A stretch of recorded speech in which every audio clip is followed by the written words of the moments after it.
Good evening. Welcome to the Board of Zoning Appeals meeting for Thursday, August 27th. Recording in progress.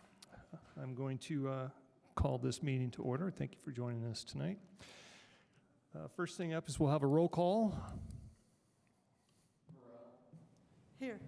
Shade. Here. Smith. Here. Throckmorton. Here. And we have tonight 5 sets of minutes to approve. I'll just ask the board, would you like to do it as one general motion, or would you like to do each one? In other words, do we have any amendments to make to any of the minutes? If not, I'll take a motion for all 5 to be approved. Just abstain from.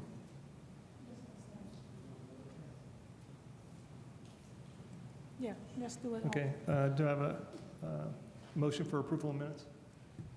Second. Okay, and call the roll. Burrell. Yes. Shade. Yes. Smith. Abstain. Throckmorton. Yes. Okay, I'm going to list out the 4 petitions that we'll be hearing this evening in this order. ZR 2026-0522, accompanied with ZR 2026-0735, and that is 412 East Wiley, a conditional use. The second petition we will hear will be ZR 2026-0631, and that is concerning 210 Southwest Plex. It's a variance. The third item is ZR 2026-0733 at 530 South Washington, and it is an administrative appeal.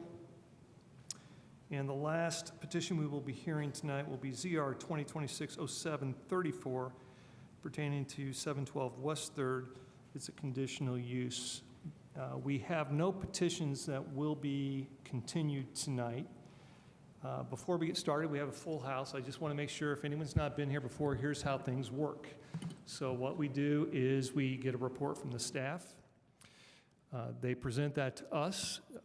It is expedited. It's a very short presentation. At that point, I then ask the petitioner representative, anyone else affiliated with the petitioner who would like to speak to come forward, and they sign in, and what we do is we swear each one of them in. They affirm to tell the truth. We do that first, and then after that occurs, it comes back to the board for any questions we have of that petitioner. After that, if we have no further questions, at that point, it goes open to the public for statements, and that will be 5 minutes each. And what I will ask you to do, if you'd like to speak, is you come to the podium, you sign in, and when you're done signing in, I'll ask you, please state your name, and you'll state your name. At that point, I will also swear you in, asking you to affirm that you'll tell the truth, and then you have 5 minutes uninterrupted. You can make your statements, ask questions, etc. However, this board does not interact with the public. We listen to your points. This board may or may not choose to take some of the points that you make and then reinsert that into the discussion later on. So please be very clear about what it is that you think that you would like to have answers to, and we'll make a determination of the best way to deal with that. But we do appreciate and welcome your comments. After the public has spoken, then it will come back to the petitioner after the public comments to use the remainder of the petitioner's time. The petitioner has a total of 20 minutes. They can use that the first time they speak, all of it, and then they have none left, or they can use part of it, and then the remainder they can use at the second hearing of the petitioner. Okay, so they will either have one 20-minute session, or they'll have 2 broken up over that 20 minutes. The petitioner then gets to speak uninterrupted at that second portion, and then it's back to the board for us to either have continued discussion or further, or to present a motion.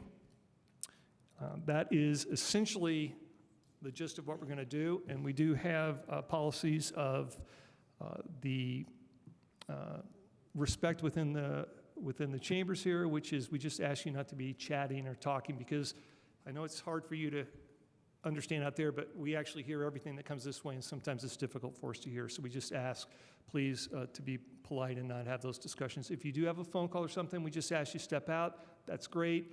If you need to talk to someone, just both of you step out and have that conversation. And that's completely fine. Don't feel bad about getting up and stepping out if you need to. And with that, have I missed anything? With that, again, we welcome you. We have a few more coming in. Get comfortable. Here we go. We have our first petition to be heard. May I have a staff report? Yes, thank you very much. Jamie Kreindler, Senior Zoning Planner. So this is the second public hearing for the proposed duplex at 412 East Wiley Street. The petitioner is Mr. Kevin Spicer, and the first hearing for this case was back in June, and the BZA at that time chose to continue it. So since that meeting, the petitioner has made several revisions to their plans, mostly having to do with the elevations and then also some changes to the site plan with the access and the parking, and I'll get into that in more detail. So another change is that they're now requesting 2 variances in addition to the conditional use, and the 2 variances are from the maximum vehicle parking allowance and the vehicle parking location and design standards. So the zoning district for this property is R3 residential small lot, and duplexes are conditional use in this zoning district, so that requires approval from the BZA. It also requires that the use-specific standards from UDO section 20.03.030B3 are met. So this aerial map shows the location of the property.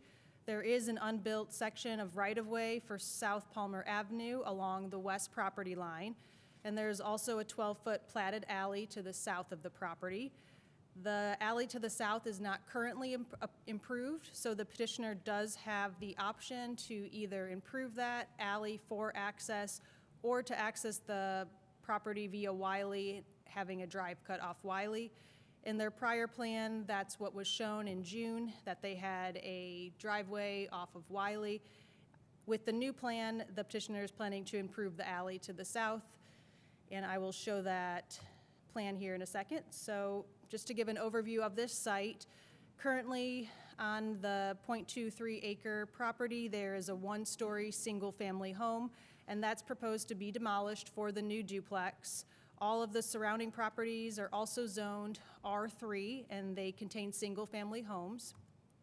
The site is in the Bryan Park neighborhood, and this petition was presented to the Bryan Park and Elm Heights Neighborhood Associations on May 7th, and that is one of the requirements for the conditional use duplex. The property is not designated as a historic site and not subject to any historic regulations, and the city's senior environmental planner visited the site and determined that there is no closed canopy on the site, so the tree and forest preservation requirements do not apply in this case. There are street trees required, and those are shown on the plan along both Wiley Street to the north and Palmer Avenue to the west. So staff reviewed the use-specific standards, and we found that for this duplex, the use-specific standards are met. At the time of their application, the property owner did not have any notices of violation on file with the planning department. The UDO's definition for family limits no more than 3 unrelated adults to live together in each duplex unit in the R3 district, and each duplex unit has a separate entrance facing Wiley Street to the north. Based on feedback from the first public hearing, the petitioner made modifications to their elevation drawings, and I have the current elevations shown on the screen. So this house is 1.5 stories. The second floor is partially finished, and it gives an appearance of a 1-story house from Wiley Street. There are 4 design elements that the duplex must meet and be similar in general shape, size, and design, with the majority of existing structures on the same block face. The 4 design standards that we evaluate per the UDO are roof pitch, front porch width and depth, front building setback, and vehicle parking access. The UDO defines block face as the portion of a block adjacent and parallel to the abutting public street and extending from one intersecting street to another. So for this location, the block face is from South Dunn Street to the east and to South Grant Street to the west. The orientation of the roof lines match the orientation of roof lines along the block face and run east-west. The proposed roof pitch and orientation are similar to surrounding roof pitches along the block face. This petition includes a front porch that is typical in terms of depth and width to other front porches and covered entries in the area. The building is shown at the required 15-foot front build-to line and matches the setback of the house to the west and the location of the existing residence on the lot. The petitioner has modified the parking arrangement to remove the previously shown drive cut off Wiley, and the revised plan includes a new parking area off the alley to the south, and the new parking area will be accessed from a portion of the alley that will be improved and accessed from the existing stub of Palmer. The proposed duplex includes a total of 6 bedrooms, which is the maximum allowed. The property is not within the 150-foot buffer limitation from other nearby duplexes, and the maximum number of 15 allowed duplexes per year is not exceeded. So now moving into the criteria and findings for conditional use permit, UDO section 20.06.040D6B addresses the general compliance criteria to ensure compliance with the UDO, other applicable regulations, utility service and improvement standards, and prior approvals. As I previously described, the use-specific standards for a duplex within the R3 zoning district are met from the staff's analysis. The petitioner attended the joint Bryan Park and Elm Heights Neighborhood Association meetings and presented the petition as required. There are no known other applicable regulations. Water service and sanitary connection will be coordinated with City of Bloomington Utilities, and electric service will be coordinated with Duke Energy. There is adequate capacity in the city's water and sewer system to serve the location, and there are no known prior land use approvals for the site. The additional criteria applicable to conditional uses are in UDO 20.06.040D6C. The first is consistency with the comprehensive plan and other applicable plans, and this proposal is in line with the goals of the comprehensive plan. In the future land use map, this area is identified as mixed urban residential, and policy 5.3.1 encourages opportunities for infill and redevelopment across the city. As stated by City of Bloomington Utilities, there's adequate water and sewer capacity in the city system to serve the proposed duplex. On the site plan, new concrete walkways are shown to connect the proposed duplex to Wiley Street, so that provides pedestrian connections as required by the UDO. The new plan is showing a parking area off the alley along the south side of the property, which will provide vehicle access to the site. There are no known regulated natural or scenic features that will be impacted, no changes to trash and waste collection. In response to feedback received at the neighborhood meeting, the petitioner revised the plan to include a 6-foot-tall privacy fence on the east side of the lot to help buffer the property from the adjacent use. And no phasing is proposed with the plan. So now moving into the 2 variance requests, the first variance the petitioner is requesting is from the maximum number of parking spaces. This is regulated by UDO section 20.04.060E, and it limits the maximum number of parking spaces to 4 parking spaces for a duplex. The petitioner is requesting to increase the maximum to 5. The second variance is from UDO 20.04.060I2BII, and this limits the parking area off an alley to 20 feet by 20 feet. And the petitioner is requesting a variance to allow a 20-foot by 40-foot parking area on off the alley. So this is their current site plan that was submitted in the packet to the board, and it shows the improved alley to the south with the 20-foot by 40-foot parking area for 5 parking spaces.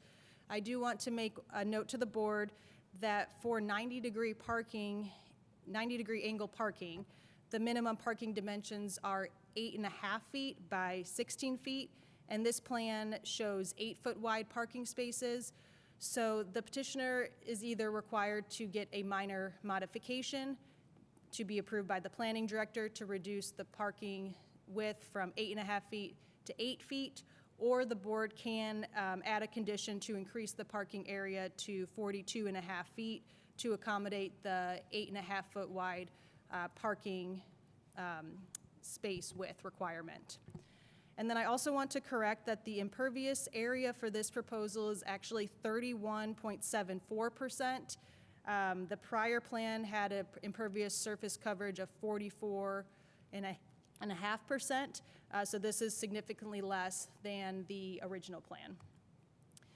And for the variance from the maximum vehicle parking allowed, staff did not find that one additional parking space would have a significant impact on the community at large.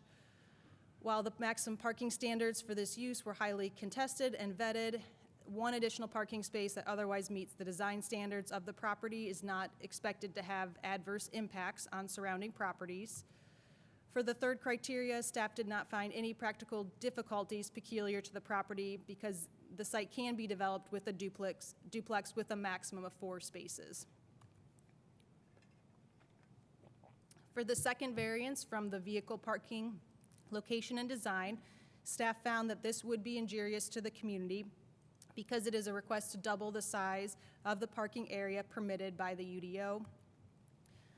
The purpose of limiting the size of allowed parking off an alley is to manage vehicular access, and doubling the size of the allowed parking area can increase risks to pedestrians and future vehicle users in the event that the alley is expanded to the east.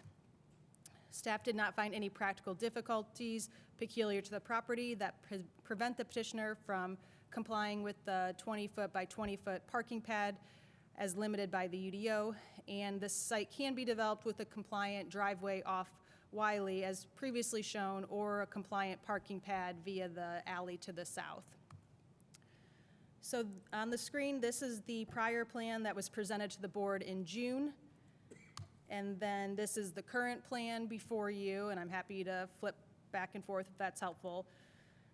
These are the prior elevations that were presented to the board in June, and then the petitioner modified their plans to present these elevation drawings. The height to the peak of the duplex is 26.5 feet, and that's compliant with the UDO. And you can see the floor plan with the partially finished second story. This was the siding color submitted by the petitioner. And then lastly, the department is recommending that the BZA adopt the proposed findings, approve the conditional use request, and deny the variances with the following conditions. 1, that the conditional use is limited to the design approved by the board. 2, a right-of-way permit is required prior to any work in the public right-of-way. And 3, a privacy fence is required along the east property line as requested by the neighbors. So with that, I am happy to answer any questions.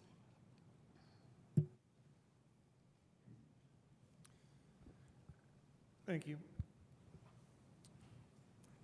Is the petitioner here? Will you be the only one speaking on behalf of the petitioner? Okay, please.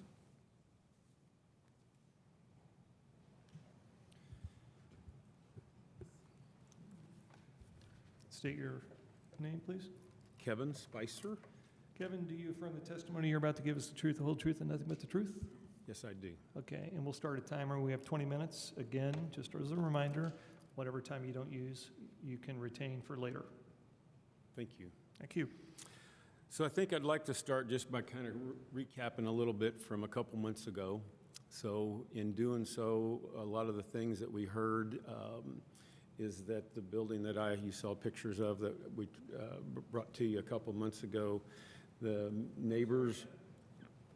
Have the microphone in front of you. Oh, my bad. The neighbors didn't feel that it looked like the other properties on that street. Although, let me remind you that there was another duplex a lot similar to this that was just approved within the last couple years. It was up the street, real nice, in a 500 block that was somewhat similar to what we proposed a couple months ago.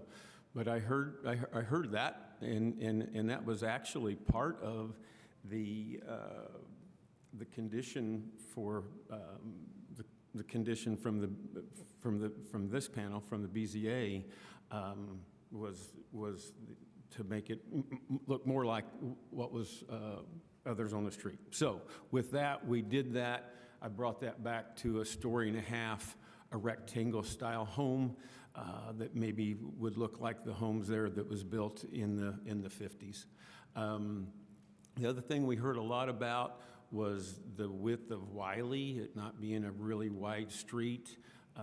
There's on-street parking on both sides, and they felt when there's people parking on both sides, the street's narrow, it was hard to pass. I thought, well, all right, we'll bring it in a different direction. So by bringing it in Dodds and down Palmer, there's only there's only 2 driveway cuts off of Palmer onto would be the south end of this property where the alley would be.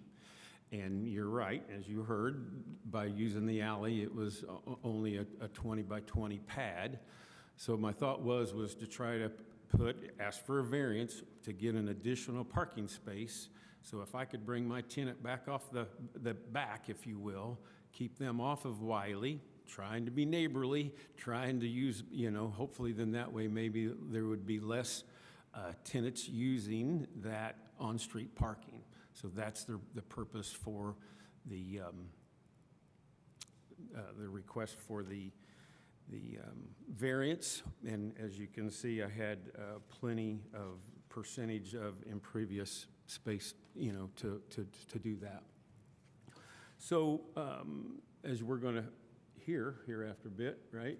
I tried to think, of course, I went back and I looked at all the other, as you well know, you guys have approved a lot of them, other duplexes in town, whether, Roosevelt, there's a couple on Henderson, there's several on Woodburn. And I kept trying to go back, and I even mentioned last time, there's really no difference between Wiley Street and these other streets. These are all Bloomington, in-town, old streets, residential, and some of them are now, as we see, are starting to be built on. But one of the things that kept coming back that was different between my project and all the other projects that y'all have already approved was now we've got a couple council members that have come out due to the crowd, have come out against this project.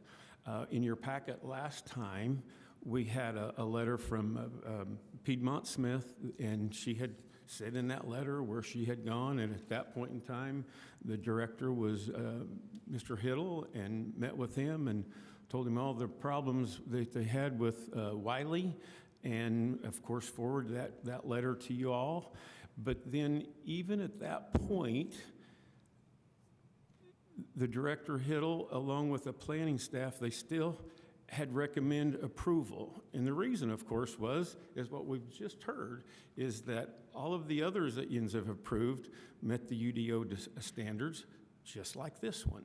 So now, 2 months later, we yet have a new director, and this director, along with the staff, have also not requested, but suggested approval, and it's just because it has met the UDO requirements.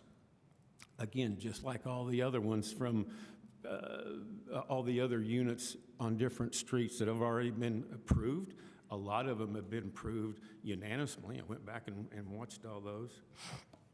And then, of course, we had, and I see Mr. Ruff's in the crowd, and he spoke a couple months ago and said that he fundamentally felt that the staff and the director was wrong. And fundamentally, they're not wrong. Again, the council has given them a set of standards to go by, and these projects, along with this project, met those UDO standards. So it's not fundamentally wrong. It's now become a political issue. And unfortunately, these council members have now applied their political influence on you folks, and now, and some of you folks were appointed by the city council, and I hate, shame on them for one, and I'm sorry that they've now put you in a position where you have to make a decision whether it's just another duplex on another street, and or now if it's become somewhat political, and I hate that's happened, and it's obvious that it has. So I think with that, I'm sure I'll come back with some other, and I think the other thing, when I went back and listened to all the remarks through the time, and we're going to hear them again tonight, and when I went back and listened to them, and even Mr. Ruff's comments, all of those comments could be used for any other petition that's been in front of you. You know, we're going to hear all that, whether it's, you know, size or location or width of street, or it doesn't match, or, you know, it's going to be a rental. All of those comments fit any other petition that you've already seen, and you're going to see in the future. I'm sure there's going to be more. But with that, I'll leave it at there, and I'll be glad to finish later. Thank you. Okay, thank you. Just quickly, before we go back to the board, I had a question. Could you repeat the size of the parking space? You said 8.5 feet wide by what? Yeah, the minimum is 8.5 feet wide by 16 feet long, and the petitioner's plan is showing right now 8 feet by 20 feet. Thank you. Okay, we're back to the board for any questions of the petitioner or of the council. I'm sorry, of the city staff. I'm sorry, this is falling apart and shedding all over, sorry. Just to be clear, the petitioner has the right to do a curb cut off of Wiley, and we asked him not to? So yes and no. Yes, they have the right to either have a curb cut off of Wiley, which is what they previously showed. They also have the option to improve the alley to the south, and they chose to revise their plan to do that. So it was not staff saying one way or the other. It was a decision that they made. So he has the option to do both? Yes, he can do one or the other for access purposes because the alley to the south is not currently developed. If it was developed, the UDO would only allow alley access. So if we hear from all these good people and parking is a major theme of hardship, your findings said there's not a peculiarity to the property to allow the variance for parking on the alley. I would think there is, because Wiley's an 18-foot wide road with no improvements. So I just want to say that to all you people going to talk. Give us some guidance on what your parking thoughts are, because I think we have leeway either way. And I would assume the city's position is we don't want a curb cut on Wiley. We'd prefer it not be there, because we don't like curb cuts on streets. We don't like curb cuts across sidewalks. Yeah, I mean, looking at the UDO allows either. If the alley to the south was already developed, though, then the city would require, the UDO would require that the alley to the south is improved. So you may interpret that to be, you know, Okay. the city preferring alleys developed to the south. But the UDO is pretty clear in this case. What's the alley requirement these days? Is it going to gravel, asphalt? Is there a certain width to the asphalt or gravel? Good question, and I did consult the engineering department on this. So I think they would like to see the 12-foot alley completely developed, and right now it's only at 9 feet. I think their preference as well is that it's paved, but I don't think it's a requirement, so they could do gravel or pavement, but that's you know, between engineering. What about the parking spaces, gravel or concrete or asphalt? Is there a requirement? We have requirement that it's paved on the Okay. private property. Just being clear. All right. Yep. Do we have any other questions for the petitioner for the board?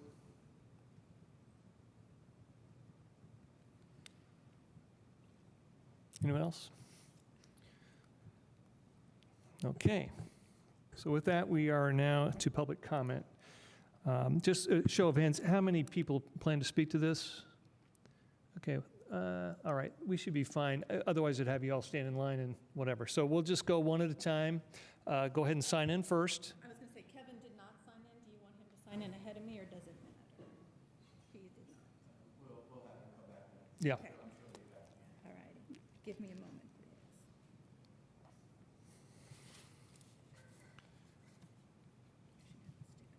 And then when you're done signing in, just state your first and last name.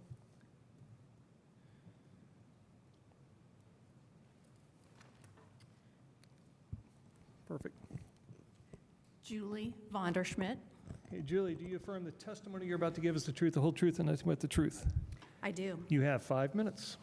Hi, I live at 421 East Wiley, across from 412. I'm here tonight to ask that you deny the conditional use request for the proposed duplex dwelling. While many in this room and throughout our community support sustainable, affordable urban infill, this specific proposal involves the demolition of an existing single-family home to construct a permanent, high-density rental structure with no viable path toward owner occupancy. This project is inconsistent with several key standards established in the UDO.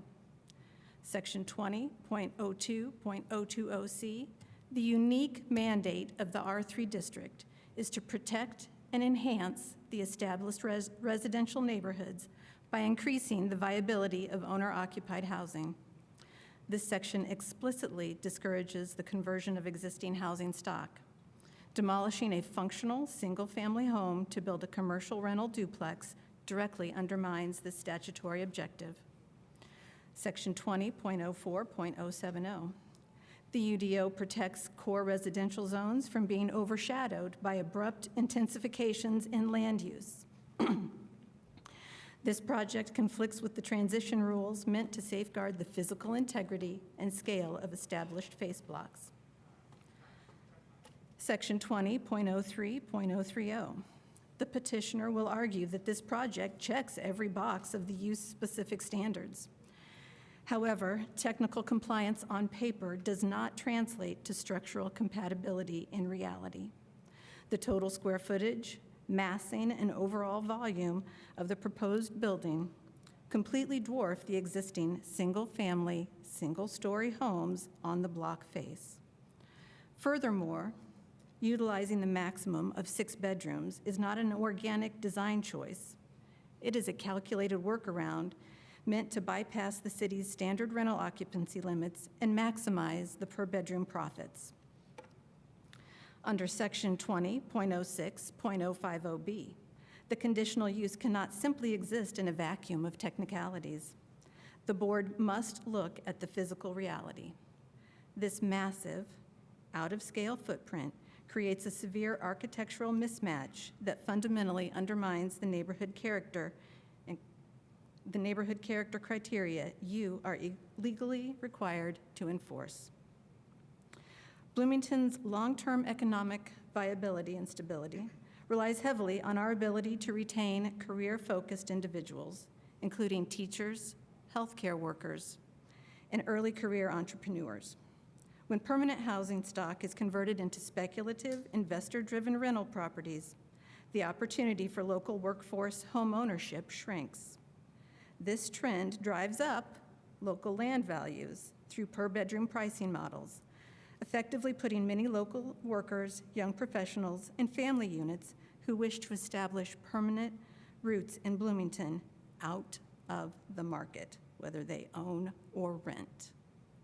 Because this petition fails to satisfy the neighborhood character criteria as described and defined in the UDO, and also runs counter to the protective intent of the R3 zone, I respectfully ask the board to uphold this ordinance and vote no. I thank you for your time, your service, and my ability to speak here tonight. Thank you. Thank you, Julie, for those.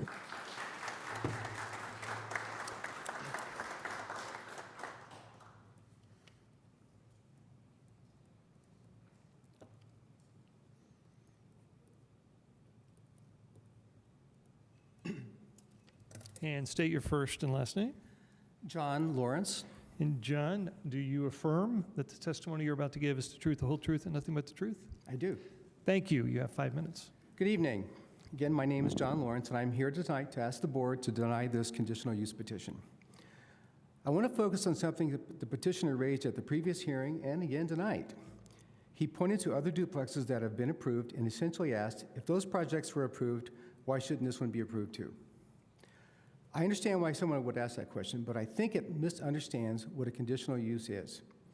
If the City Council had intended duplexes in this district to be automatically permitted, it could have made them a use by right. It did not. Instead, it specifically required each proposal to come before this board for conditional use review. That means the question before you is not simply, have we approved a duplex somewhere else? The question is, should this particular duplex be approved at this particular location under the conditions that exist here today? And those conditions can change. In fact, they have changed. Since some of the earlier duplex decisions that have been discussed, another duplex has been approved just a block away. That is now part of the existing condition of this neighborhood. I'm not suggesting that one duplex automatically prevents another. That's not the point. The point is that every approval changes the context in which the next application must be considered. Density changes. The mix of housing changes. Parking demand can change. The character of a block and the surrounding blocks can change. That is precisely why conditional use review matters. If every earlier approval effectively required the board to approve the next similar application, then conditional use review would gradually become meaningless. The first approval would become an argument for the second for the third, and eventually something that was deliberately made conditional would function almost like a use by right. I don't believe that is what the ordinance asks this board to do. In fact, the ordinance itself recognizes that proximity between duplexes matter. It establishes a buffer around an approved duplex for a period of time. So the idea that the surrounding development pattern matters is already built into the UDO. I also want to emphasize that there is nothing inconsistent about this board reaching different decisions on different petitions. Consistency means applying the same standards fairly. It does not mean reaching the same result when the properties, designs, surroundings, and existing conditions are different. So I would ask you to not view previous approvals as promises of future approvals. Please look at this application as the conditional use process requires you to, on its own merits, in its actual surroundings, and in light of the neighborhood that exists today. And under those conditions, we believe this petition should be denied. Thank you.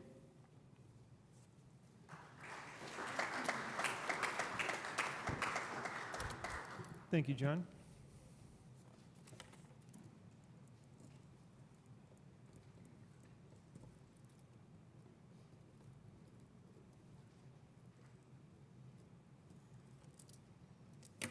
Corey Gearhart. And Corey, welcome. Do you affirm that the testimony you're about to give is the truth, the whole truth, and nothing but the truth? I do. Thank you. You have 5 minutes. All right, I'm going to read straight from the page, so pardon the lack of eye contact. I submitted a formal letter co-signed by 23 neighbors, including residents and landlords, outlining how the original plan conflicts with the city's formally adopted policy. My points apply equally to this version, and I respectfully request that you review that letter prior to voting. You'll find it in tonight's packet. The file name starts with 412E Wiley and includes my name, Corey Gearhart. The size and scale of the previous submission contributed to 2 board members voting against it. This revised design is larger, both in total square footage and overall height. It's nearly double the average square footage of the 7 homes on the block face and more than a third larger than the single largest home among them. Small lot R3 is fundamentally the least suited zone for maximizing the 6-bedroom duplex limit, and this stretch of East Wiley in particular presents severe physical constraints. This is a pedestrian-heavy street that lacks sidewalks or even curbs, so everyone shares the same blacktop, and that blacktop is narrow. In fact, it's too narrow for cars to legally park on the street across from each other, as has been confirmed by parking enforcement. So the actual usable parking capacity is roughly half of what staff represented in the report. To be clear about that, parking is legally allowed on both sides of Wiley. You cannot legally park 2 cars across from each other on Wiley. The staff report also presumes that frontage parking along 412 will remain available specifically for the owner of this property. These are unreserved public spaces, and as I've explained, if a vehicle so much as parks across the street from 412, the parking along it would no longer be usable. The proposed on-site parking is, frankly, decorative. The parking area is difficult to access, and then neither the alley nor the spaces meet UDO minimums for parking widths. As Eric Grulich noted during a recent hearing regarding a very similar configuration, quote, having a 9-foot aisle to get into a typical perpendicular parking space, you just can't really do that movement very easily at all. And again, these spaces are smaller than that typical. Once parked, residents and their guests end up approximately 75 feet from the building's nearest entrance with no walkway designated. Meanwhile, East Wiley Street sits just 15 feet from the front porch. Residents and their guests will predictably default to street parking. Unfortunately, the by right parking in the previous plan was little better.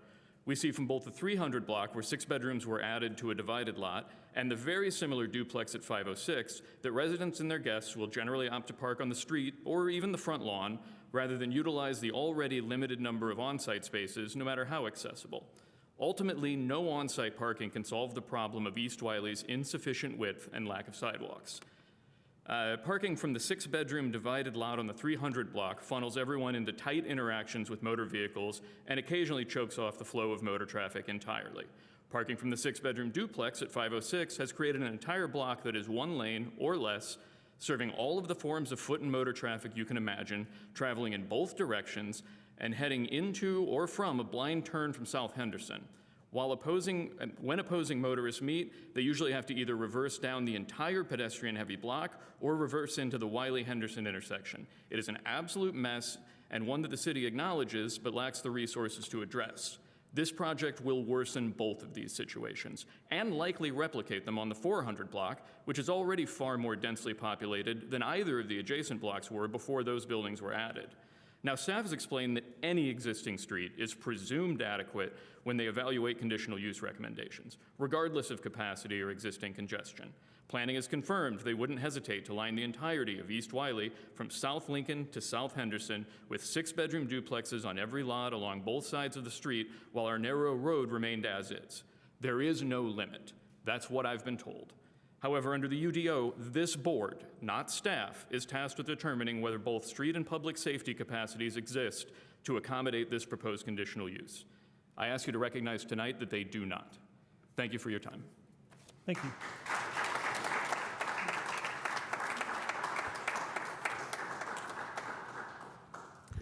Hello, my name is Tatiana Moyer.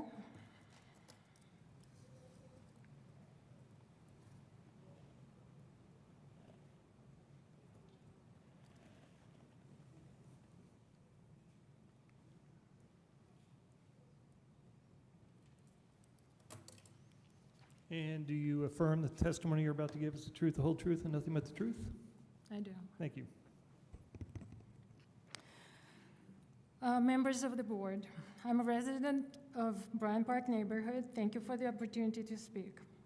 I respectfully ask that you deny the petitioner's request. I believe we need to preserve walkable neighborhoods for permanent residents, whether renting or owning. This neighborhood is less than 10 minutes from downtown. We walk year-round to the library, post office, restaurants, theater, doctor's appointments, Beeline Trail, community events at Switchyard Park, and more. Residents have chosen to live here because we can walk to so many places. But every time a family home is replaced by a purpose-built student rental, we lose another opportunity for permanent residents to live in this walkable neighborhood. These homes are a finite resource. Once a single-family home is demolished and replaced with a high-density student rental, that opportunity for permanent residential housing is permanently lost. Bloomington's comprehensive plan recognizes the importance of preserving neighborhood character and stability, minimizing displacement of working residents, supporting affordable home ownership, and improving walkability and pedestrian safety. Approving this project moves us away from those goals. Wiley Street has no sidewalks. Children play here, ride their bikes. Young families walk with strollers and their dogs. Families bring their children to music lessons on this block. Elderly residents walk in the street to visit neighbors, meet Uber drivers, and more. Because we live so close to downtown, many residents walk rather than drive. Adding students is likely to mean 4 or 5 additional vehicles on an already narrow street. More parked cars mean less visibility, less room for two-way traffic, and pedestrians being pushed further into the roadway. These are not hypothetical concerns. Approximately 1 year ago, a very similar student housing project was approved nearby. Residents warned that it would create additional street parking, congestion, and safety problems.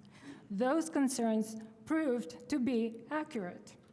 That development, as well as several other properties throughout the neighborhood, have stackable off-street parking, yet residents and their guests still park on the street in front of the properties.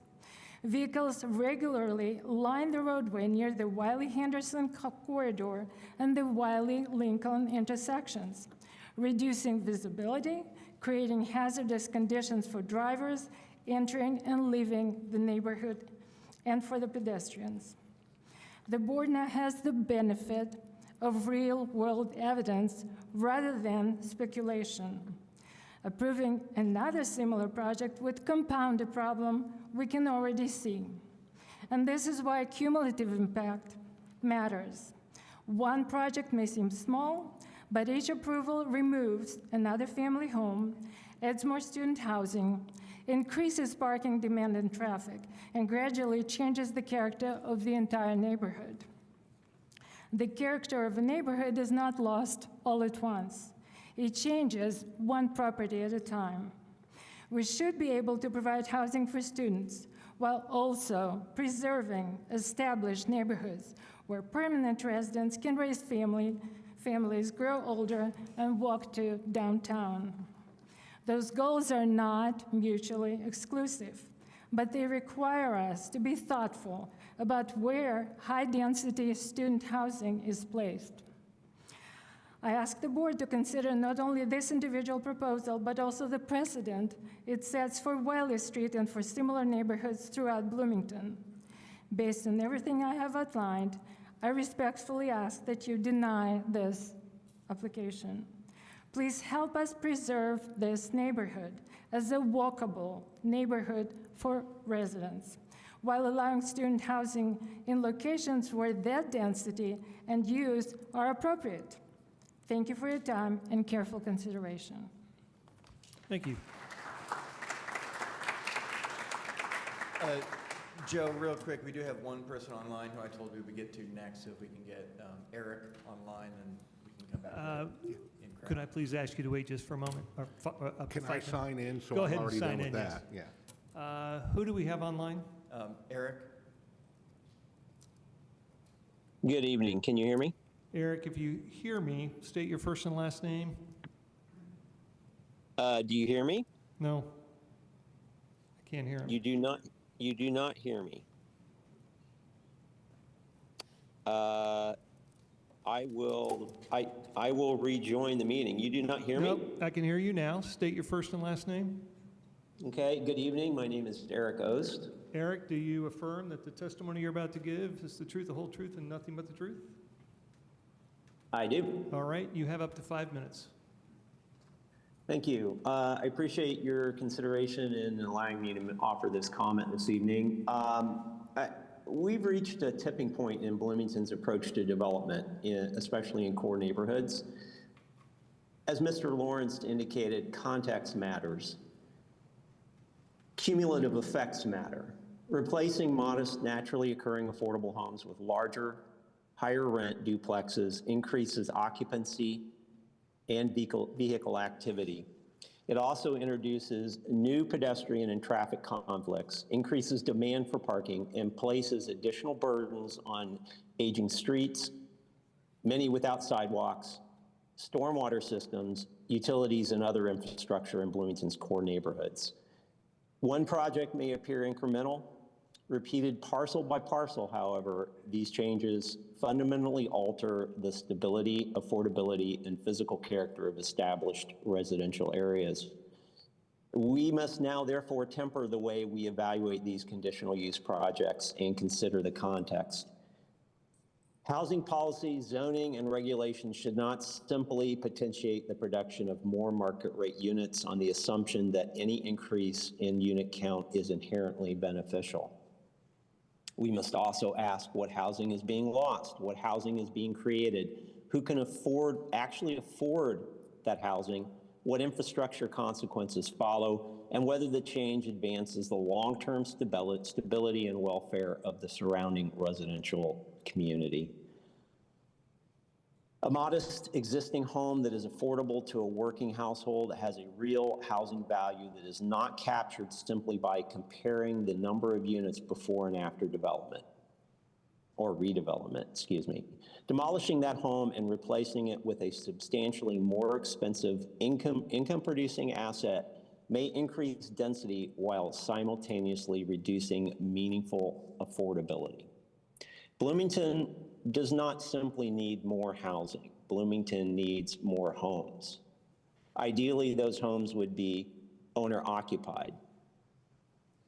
Bloomington should place greater weight on preserving stable residential areas and protecting truly affordable and naturally occurring affordable homes.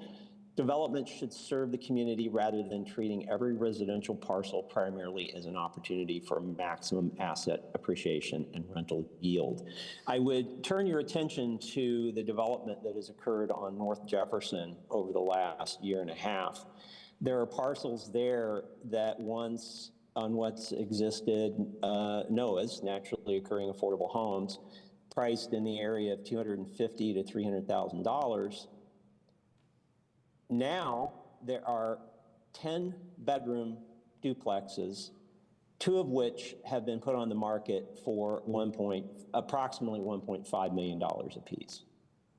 The duplex up the street on Wiley was built on a vacant parcel purchased for $145,000 and was sold a year later for approximately $680,000.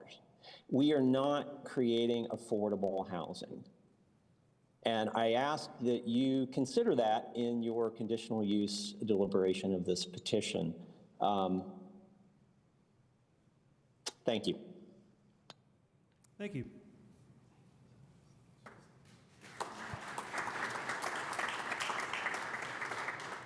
Just state your first and last name, please. My name is Jeff Vonderschmidt. And Jeff, do you affirm the testimony you're about to give us the truth, the whole truth, and nothing but the truth? I do. Thank you. Good evening. I live across the street from 412. My parents were the original owners of our house from 1954 until I purchased it in 1991. I believe Bryan Park is one of the most desirable neighborhoods in the entire city in which to live and raise a family. The UDO provides 3 grounds to deny this conditional use: size and scale. This duplex is at the absolute limit of what is permitted by the UDO in an R3 zone. At 2,996 square feet, rather than being reduced in size as was recommended by the board members at the June hearing, it is 66 feet larger, would be nearly 30 feet in height, positioned over 25 feet closer to the street than the adjacent home. It more than doubles the square footage of 5 of the 7 houses on the block face. It is 886 square feet, or 43% larger than the next largest house on the block face. It is 1,880 square feet, or 169% larger than the house to be demolished. It would add an additional 4 bedrooms on a street that has seen 12 new bedrooms constructed over the past several years, along with the added traffic, parking, and safety issues these have brought. Demolition of existing housing stock. Specifically, and only in R3 zoning, the UDO states demolition of single-family homes converting to a higher intensity use is to be discouraged. Unlike previous Wiley developments, which were built on vacant property, this plan calls for demolition of an existing single-family home, constructing a 6-bedroom, 6-bathroom commercial apartment home, renting for $1,000 a bedroom, and demolishing a $1,400 a month 2-bedroom house. This furthers neither affordability nor future owner occupancy in a core neighborhood. Inadequate infrastructure. Between Lincoln and Henderson, Wiley has no sidewalks. The actual pavement width leaves a significant portion of the 40-foot right-of-way unpaved. Pedestrians walk in the travel lanes. After construction of the duplex at 506 510, in effect, Wiley has become one lane between Henderson and Dunn, forcing cars on Wiley, turning on Wiley to back out into Henderson, or vehicles going east to reverse past Dunn so oncoming traffic can clear. Between our house and 412, pavement width is 22.5 feet, or less than 60% of the right-of-way. You cannot park cars across from each other. This plan shows on-site parking for 5 vehicles entering the property from the south via a 12-foot wide alley from the Palmer Avenue stub. There is no sidewalk or path from the parking spaces to the duplex, triggering concerns they would be ornamental and not used. Staff recommends denying the parking variance. If denied, but the duplex use is granted, it leaves parking, which is the neighbor's primary concern, not addressed in a public forum. In any case, some residents and guests will have to park on this already narrow street, intensifying parking pressure in the middle of the block, resulting in a new area that becomes a safety hazard for pedestrians and cyclists on both Wiley and Palmer. If, as stated by planning staff, Palmer is considered a greenway and it's designated as a multi-use pass on the transportation plan, reducing traffic visibility where it intersects Wiley is counterintuitive. Eventually, the city will have to address safety concerns at that intersection. For these 3 reasons, I urge you to deny the conditional use for this duplex. And real quickly, can I have a show of hands of people that are here in opposition to this petition, in person and online? Thank you. Thank you for your time and attention. Thank you.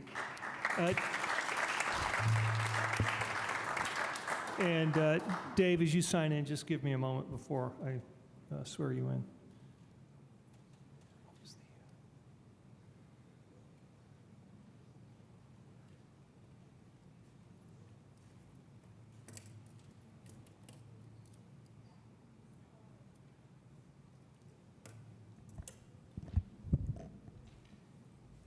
State your first and last name. Dave Rallo. And Dave, do you affirm the testimony you're about to give us the truth, the whole truth, and nothing but the truth? Yes, I do. Okay, thank you. You have 5 minutes. Thank you. Good evening, board and members, and thank you for your service to the community. I'm Dave Rallo, City Council District 4. I was serving on the City Council when upzoning plexing was adopted. I didn't support the legislation at the time as I was afraid of the investment incentive of purchasing homes in neighborhoods near campus and converting them to rentals, adversely changing the character of our neighborhoods. This fear has proven correct. Homes that might be currently owner-occupied or might return to owner occupancy have been turned into apartments by plexing. It has worked contrary to owner occupancy. Furthermore, some houses that have been rentals have been expanded such that although they now have more rooms, they are now more expensive than those previously occupying the house. I note that the market rate for these rooms may range from $1,000 to $1,200 per room, when typically they would previously have ranged from $400 to $500. So it has worked contrary to affordability. Although plexing was adopted in part on the grounds of owner occupancy and on part on the grounds of affordability, neither has passed the test. Anticipating these and other impacts on the community, several of us on the council sponsored amendments in order to mitigate these impacts on our neighborhoods, and thus send it to you, the BZA, for your determination. These included requiring the proposed structure to adhere to the context and compatibility with the adjacent homes within the block face. These amendments were adopted by the City Council. For design, our municipal code requires that the following design, quoting, the following design elements of the duplex dwelling shall be similar in general shape, size, and design with the majority of existing single-family or duplex structures on the same block face on which it is located.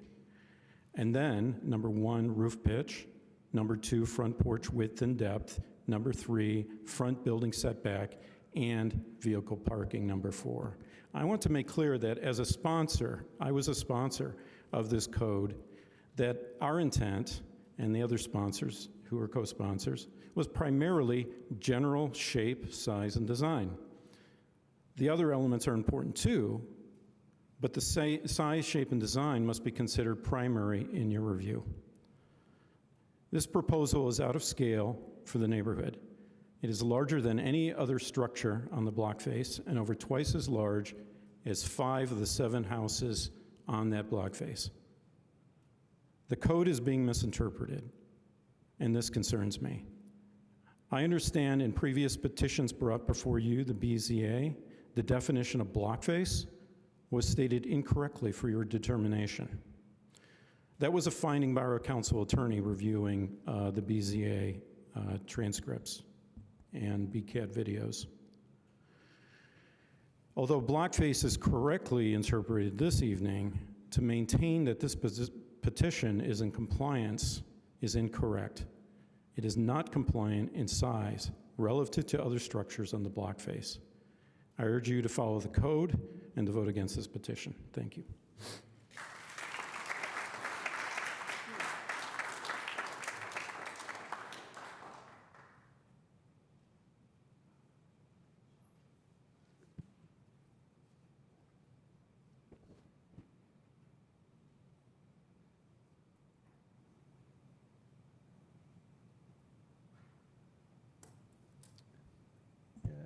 Okay, and state your first and last name.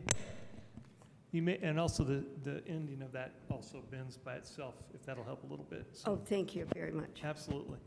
Oh, Is that yeah. better? Much. Okay, first and last name? Jan Sorby, Jan, do you affirm the testimony you're about to give is the truth, the whole truth, and nothing but the truth? I do. Thank you.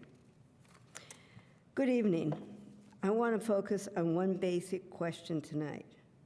Do you have enough information to decide whether this duplex meets the requirements of the ordinance? Duplexes are conditional use. That means they must meet the regular zoning rules plus additional standards written specifically for duplexes.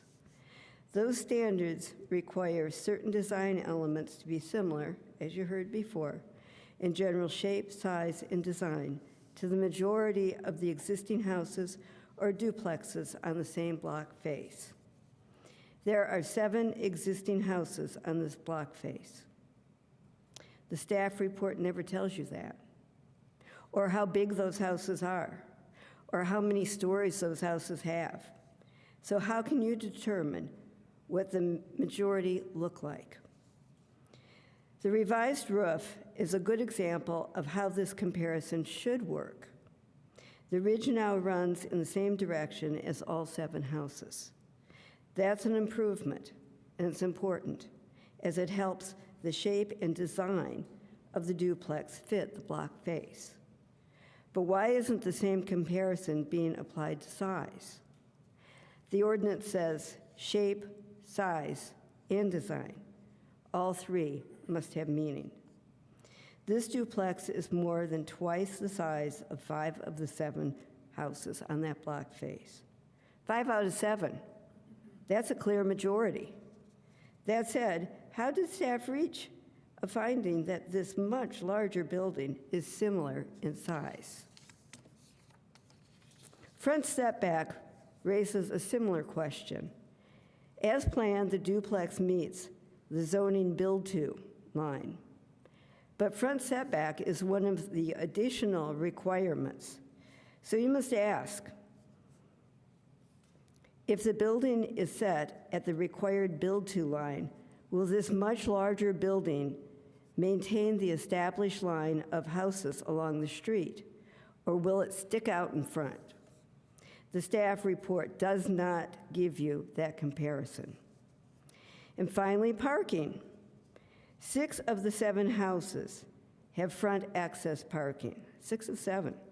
The 7th is a corner lot with parking access on the side street. The duplex has rear parking. I'm not saying whether front or rear parking is better. I'm asking, how is rear access parking similar to the majority of the 6 of the 7 houses that have front access parking? In fact, elsewhere in the report, staff itself says the proposed 40-foot drive cut access is not comparable with the vehicle access in the surrounding properties. Tonight, all I'm doing is asking you to apply the requirements council adopted, and that requires an actual comparison with the majority of the house on this block face. So now I'm back to my original question. Do you have enough information for these findings yourself? Staff gave you their conclusions, but where's the data? Where's the information that allows you, as a BZA, to independently reach those conclusions? I don't believe it's in the report. And without that information, I don't believe you can make the findings required to approve this conditional use. So I ask you to vote no on this proposal. Thank you for your time. Thank you.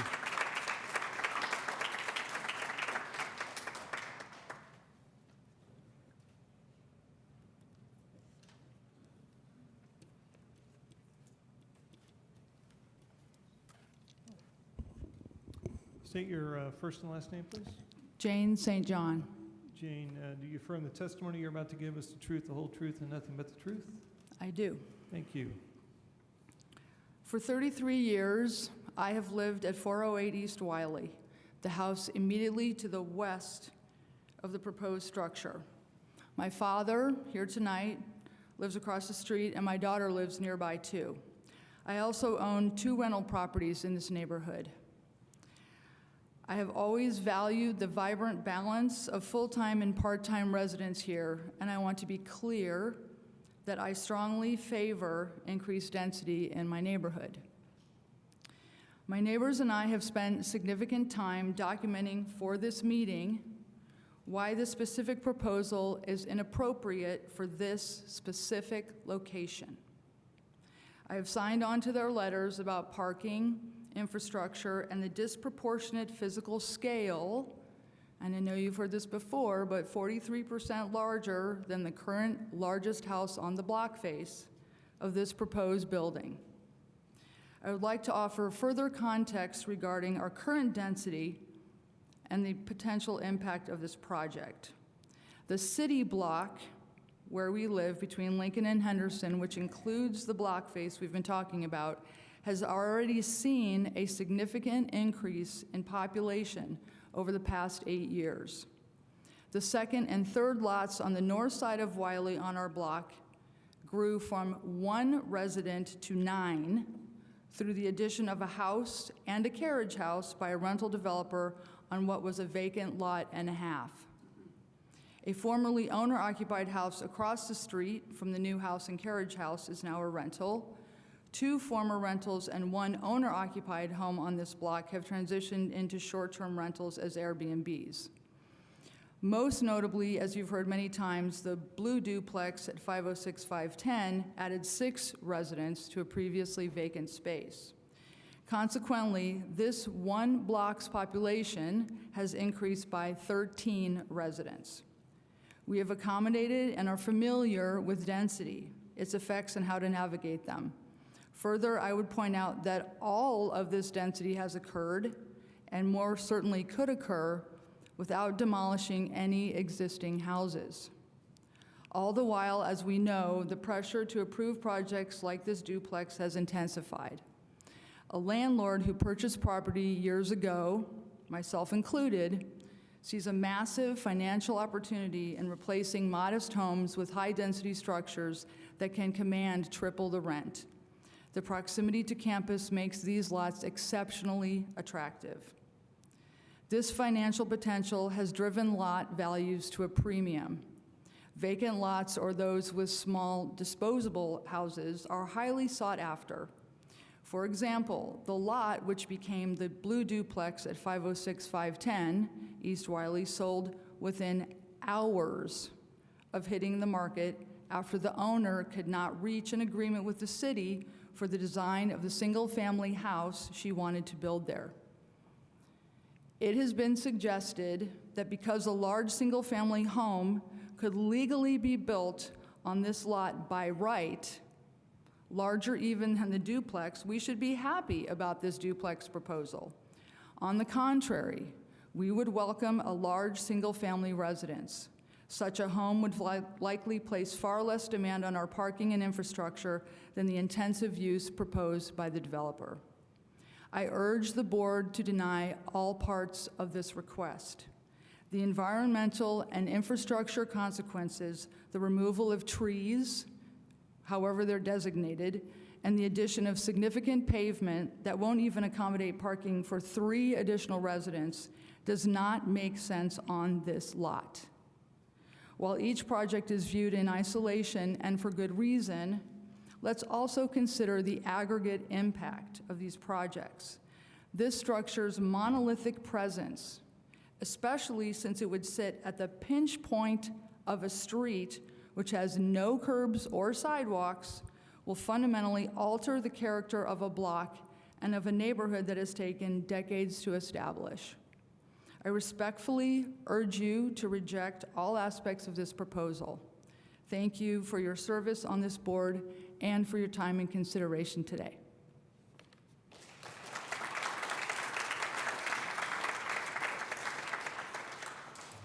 Thank you.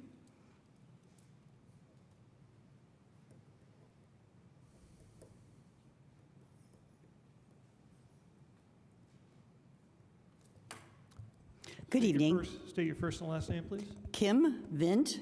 Kim, do you affirm the testimony you're about to give is the truth, the whole truth, and nothing but the truth? I do. You have 5 minutes. Good evening. Thank you. What's for the greater good? Our municipal code itself has some ideas. In fact, these are some of the guidelines that our appeals board have to follow. Protect the character and stability of residential areas. To protect the scale and character of existing development from the encroachment of incompatible uses. Restrict the location and intensity use of buildings. Accommodate the need for student housing while minimizing the negative impacts of that housing on residential neighborhoods. Encourage the provision of affordable housing. This is a small block, not even a full street. It has at most 5 bungalow homes on each side. What is best, if we can't prevent the demolition, is to have a reduction in the size of the request. A 1-story, 2-bedroom per unit. This would be in alignment with the UDO, to quote, compatible with the surrounding pattern. Creating a driveway pad in the front. We're all acutely aware the street's not wide enough to support additional development, as this bill's letters specifically stated. The east and west entry points on this block are at best 1-lane roads. You can't hardly turn on them anymore. A redesign for affordability is another UDO goal. This would add to the housing stock for our workforce. This is for the greater good. As a citizenship, what's our true goal? What are we really here for? Increasing density with affordability? Or increasing density with profit alone? Duplex zoning in a college town disproportionately benefits the developer without our firm oversight. Who are we? What should our goals be as stewards of this neighborhood? Every single decision the appeals board makes is mutually exclusive from any other decision it's already made. Decisions are based on a specific situation. What is best for the greater good? This tiny block cannot sustain more. Who wins in this denial? We all do. Kevin, even you. When I ask you why here in this little neighborhood, you kind of laughed. You said, well, I'm going to do all my properties. So you still win, Kevin.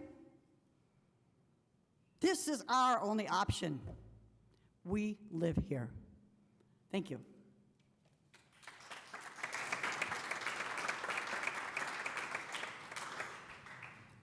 Thank you.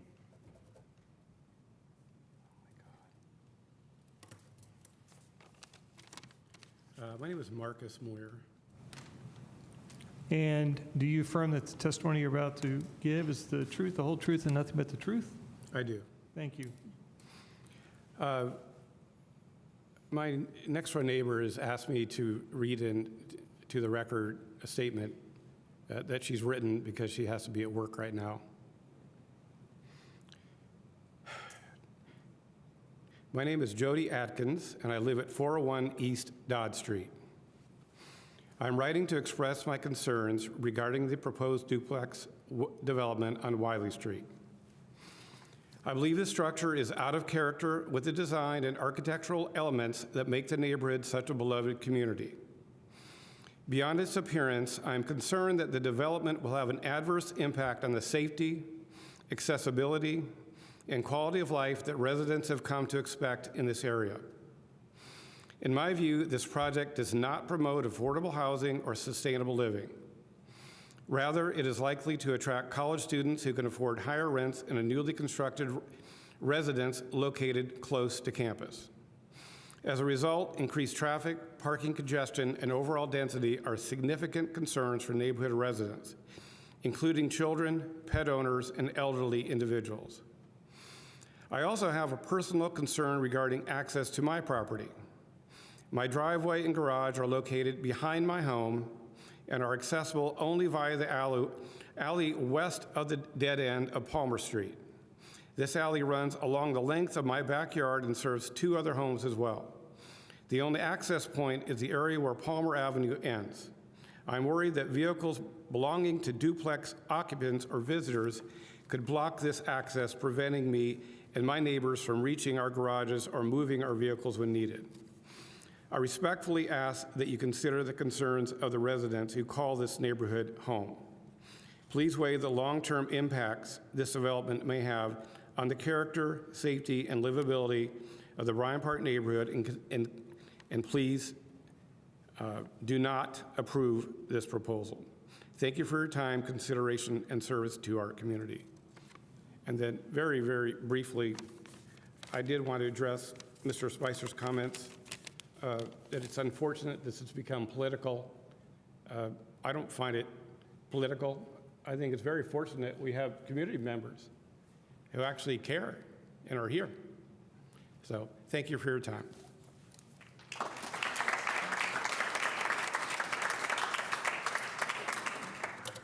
Thank you.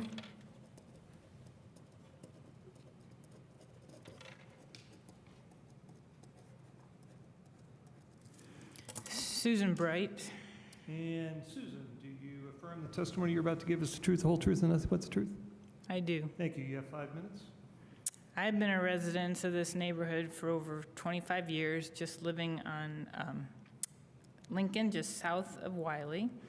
I believe a key difference with this location versus Kevin's other references is that this duplex is on a narrow street with no curbs, sidewalks, or bike lanes.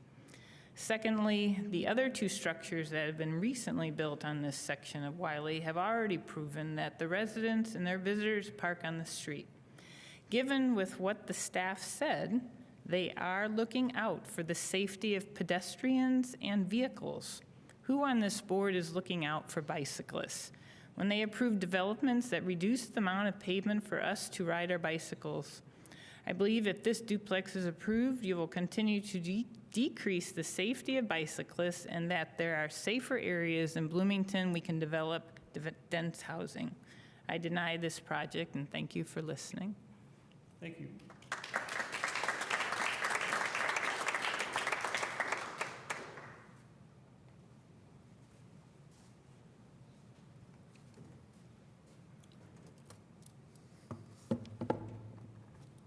Did you sign in? I'm doing it right now.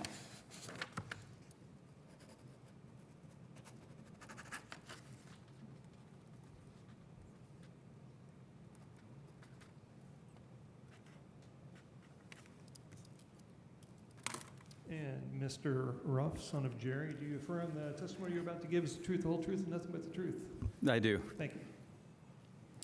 Well, first of all, since the developer brought my name up several times for getting involved, No, I don't think he meant it as a compliment or in a positive way, but I take it in a positive way because I am a council representative. What do I represent? I represent the people that live in the parts in our community. And the community, this part of the community, clearly feels very strongly that this is wrong. And so I'm actually honored to have the opportunity to represent. That being said, I just want to get a little more technical because, you know, you might wonder, or people might wonder, well, how is it that staff recommendations is so at odds with what neighborhood members say, those who've researched the code? A lot of those residents are very well versed on what the code says it directs, what the requirements are, and how it can conflict with what some elected officials who were involved in the process. Councilmember Rallo earlier explained his role in actually developing the legislation. And so that's what I want to talk about for just a moment. So just today, I got a memo that I had asked for from our council attorney. So just today, I got a memo from our council attorney. This is why I didn't have an opportunity to really share it widely. So Councilmember Piedmont Smith's here. I didn't really have a chance. I literally got this late in the day. But it says, I'll just quote from it. The plain language of the city's UDO supports that the factors that are to be considered under code, general shape, size, design, roof pitch, front porch, width and depth, setback, parking access, are all comparisons. Now, I think that the potential for different interpretation comes from the idea, I believe, that the staff has that, as opposed to the developers of the code language, that general size, shape, and design refers to front porch, roof pitch, parking access. I would assert that that's what's wrong. I'm not saying the staff is not fresh. Staff doesn't know what's right or wrong. It's a very different understanding from what I believe and from what Councilmember Rallo explained a few minutes ago, the intent was, which is to ensure compatibility. And if you think about, if we just apply general size and design and massing and shape to these smaller features, to me, it makes no sense. Having a structure that doesn't fit generally at all in terms of massing, size, and shape and design for the neighborhood, but the small porch and the roof pitch are making compatible. So I think we're probably going to see very soon on council an initiative to clarify this and change code language, to clarify this potential different interpretation that this language unfortunately seems to be able to allow for. And I would say, though, to this board and to everybody, anyone who's an advocate for higher density and plexing, of which I am, I realize there are needs and demands and benefits from higher density and plexing where it fits in and where it's appropriate.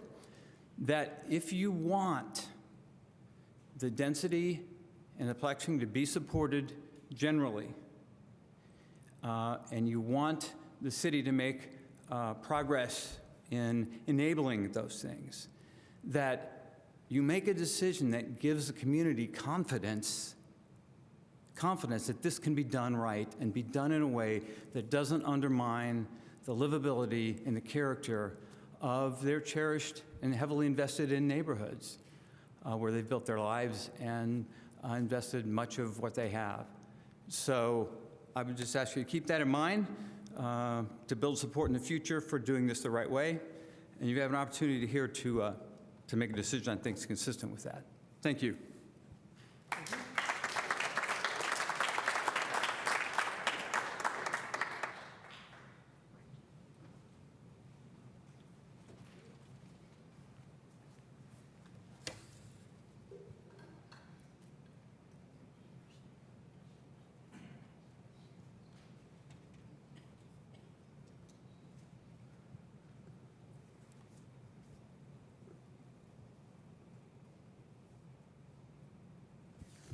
And Isabel, do you, I'm sorry, go ahead, say.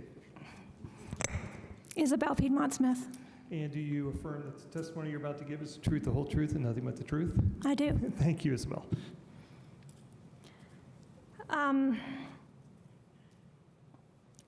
I think that a lot of the arguments made tonight are very well thought out and very well researched, and I am very impressed by people who have done their homework and also seem to have collaborated so that the different arguments can be brought forth by different speakers. I was trying to get down earlier today, what are the actual problems that the neighbors are facing? And bicycle and pedestrian safety is already a problem on this street because it is narrow. There are no parking signs, so people do park on either side, both sides of the street. Technically, they're supposed to leave 12-foot travel lane, but nobody knows that. I mean, I didn't know that until somebody pointed it out in code. So that's already a problem that people who walk and bike down the street experience. Related to that, there's concern about emergency vehicles getting to their destination quickly, especially in the block with the other duplex closer to Henderson, which is 15 feet of pavement, 15 feet, and people park on one side. They have enough common sense to not park on both sides there, but they park on one side regularly. And Henderson, of course, is a main artery that emergency vehicles would use.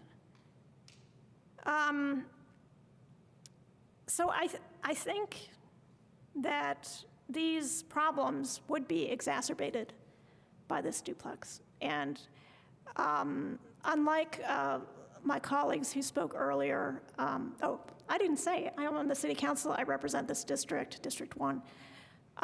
Unlike my two colleagues, I was in favor of allowing plexes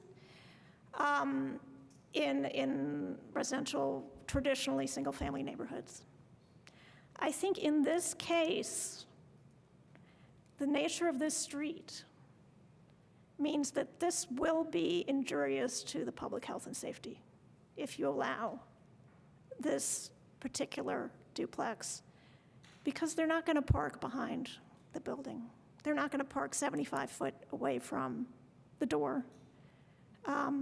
The people who live there probably will have cars, not guaranteed, but certainly given that there are 6 units, it's highly likely there'll be more cars than in the current configuration. And the street just can't handle more on-street parking.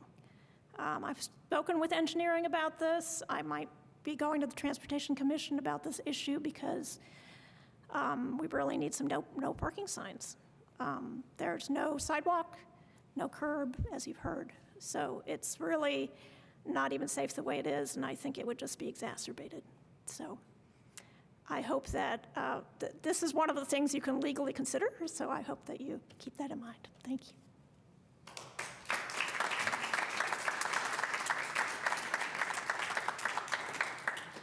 Thank you, Isabel.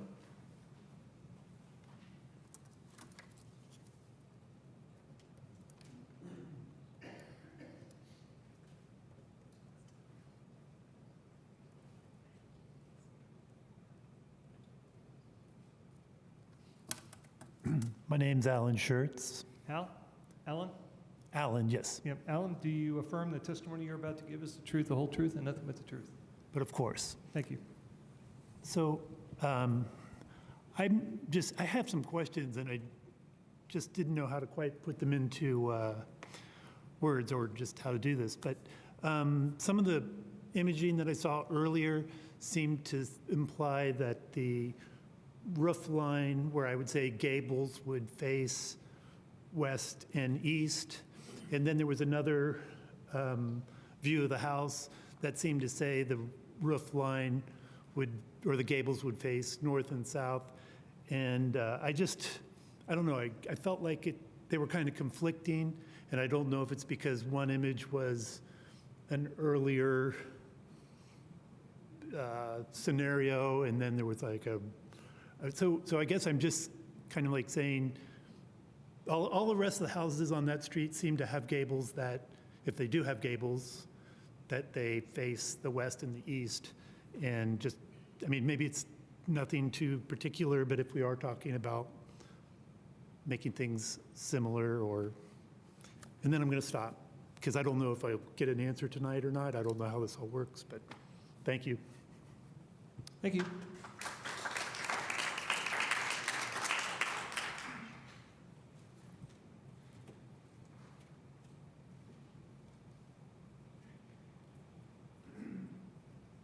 Anyone online? If there is anybody else online that would like to speak, please use the raise hand function.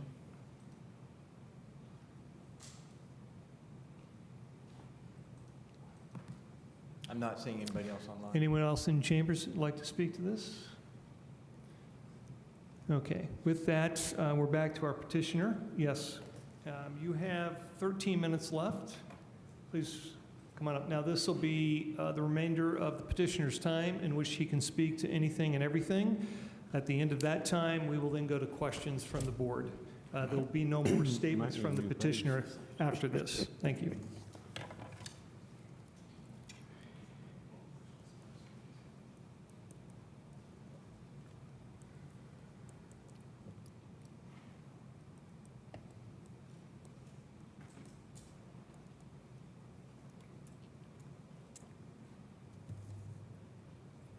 And before you begin, I do want to clarify, because there is some concern about the statement there. There'll be no more statements from the petitioner, but he will be asked to respond to questions. Thank you. Go ahead. I'm sorry, what'd you say? I was just clarifying. You have 13 minutes in which you can have a statement, a response to anything and everything. At the end of that period, the petitioner will not be able to make any further statements. He will, however, be able to respond to any questions from the board. Got it. Understand. Good. Thanks. Well, as I just said a moment ago when I was up here, everything you're going to hear tonight, you could apply to all the other units that you've already approved. And I'm exactly right. We talked about the width of the street. You know, I drove down Roosevelt the other day, and it is a narrow street with on-street parking. I know there's been multiple units there. We talk about it being political. I do. We now have, you know, again, 3 council members here giving their view to you, which is fine. But just a few months ago, the council made changes to the UDO, and as far as I can tell, they didn't make any change on the reduction of bedrooms, on the reduction of bathrooms, or on the reduction of the impervious area. The impervious area is what is going to determine what the square foot is. There's nothing in the UDO that talks about square feet. It talks about impervious area. And so that, of course, you know, we're allowed 45%. I think they said earlier I'm down to around 31%. I made changes to the building to be more, to meet the block face. So, I feel like I have done those things. And again, I just want to repeat that everything we've heard tonight could be used, could have been used for any duplex that have been approved, and could be used for any more there'll be more duplexes come through. Size is a big thing in how much bigger it is, but it's per unit. We have to remember, I hear that plexing is okay, and people approve that. Well, these units are no more than 1,500 square feet each, which is about the same size as the homes on that street. So we talk about the size of the unit, but you gotta remember there's 2 units there, so per unit, those are average size of the houses through there. And so then again, what I hear is maybe, I go back to what they didn't, if they want to change the UDO and make and make what we've seen being built in Bloomington like this. And yes, it's a college town, right? And so, we are going to try to build to what is allowed, and that's what we're doing. But if the council doesn't want that, then, man, we need to change the UDO. If you change the UDO, then I don't have to come up here and get whatever, So I think if the UDO needs to be changed, it should have been changed before we got here. Again, I don't feel that my duplex is any different than the ones that have already been approved. With that, I hope for your approval. Thank you. Thank you. With that, we're back to, we go to the board for either a motion or continued discussion. We can ask questions to the city or to the petitioner. I might encourage you to actually maybe take the front chair here, just I'm sure if we have any questions, so please, Ryan. Well, first, as a renter of 22 years and probably the only renter on this board, I have plenty of opinions on how this should go, and I wish I could stay here for this vote, but consciously I cannot do so because I have a conflict of interest, and I've got to recuse myself as I'm a renter of Mr. Spicer's stepdaughter's unit, so I cannot consciously vote on this. So I'm going to recuse myself from this vote and step aside at this time. Thank you. And back to the board. Do we have any questions of the petitioner, of the staff? I have a question for the petitioner.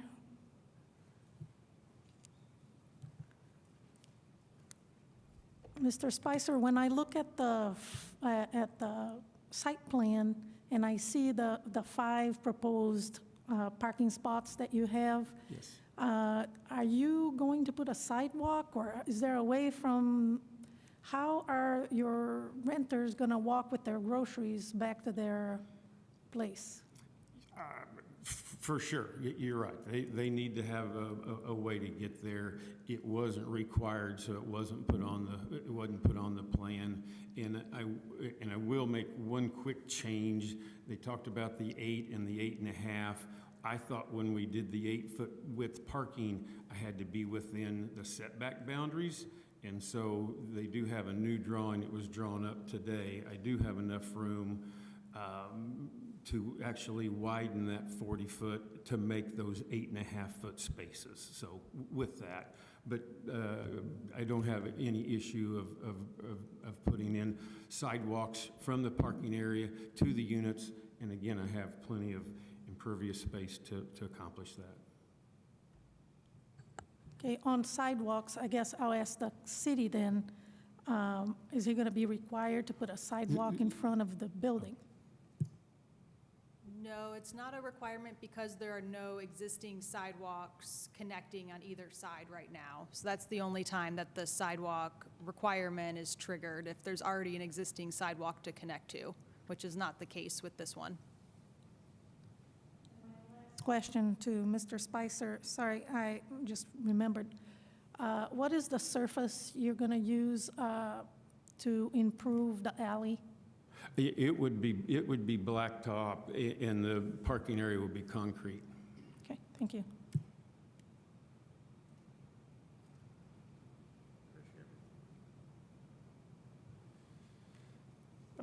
Can the city put up slide 8 from your presentation?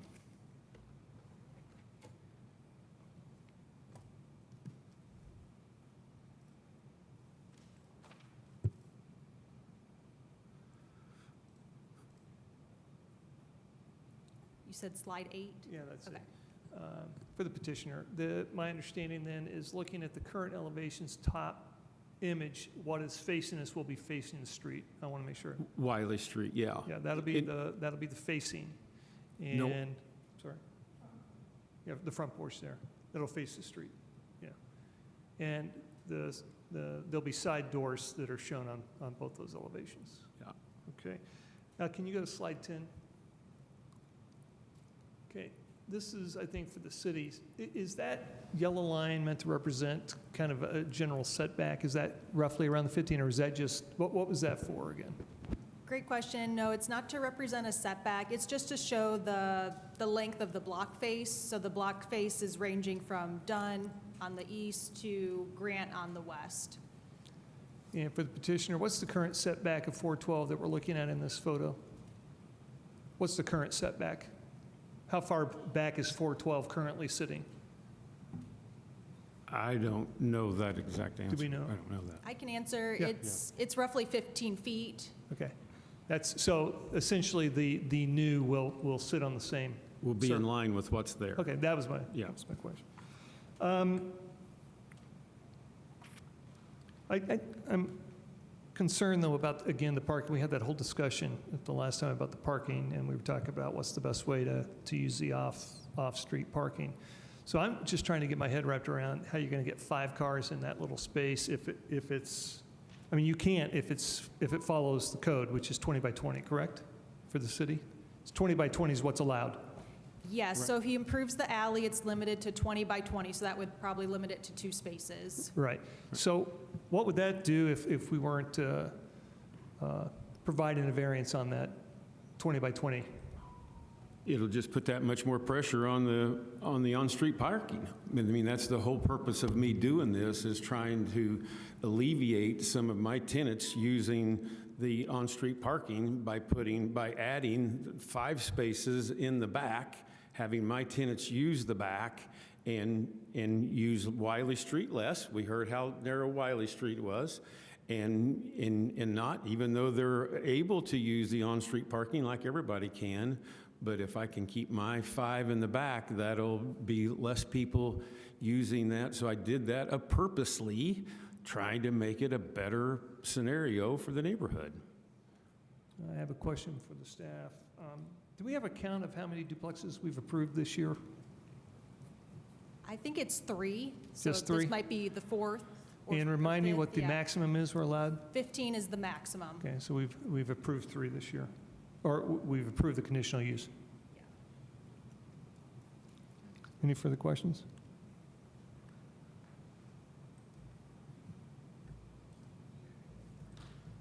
Is that a no? No. Okay.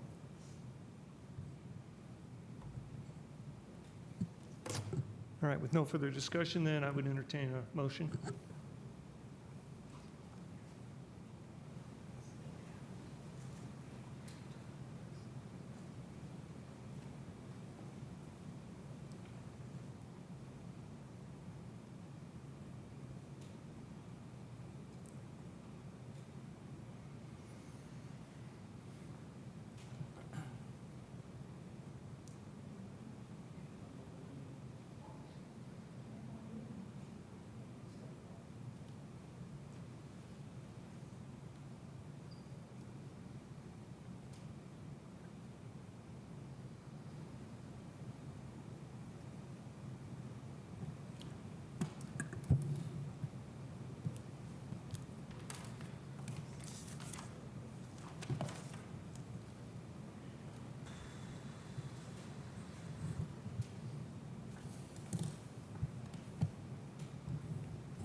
No, you. I'll make a recommendation for the BZ adopt the proposed findings, approve the conditional use request, and deny the variance request for case ZR 2026-05-0022 with the following conditions. Conditional use approval is limited to the design shown and discussed in the packet. Right-of-way use permit is required prior to any work in public right-of-way.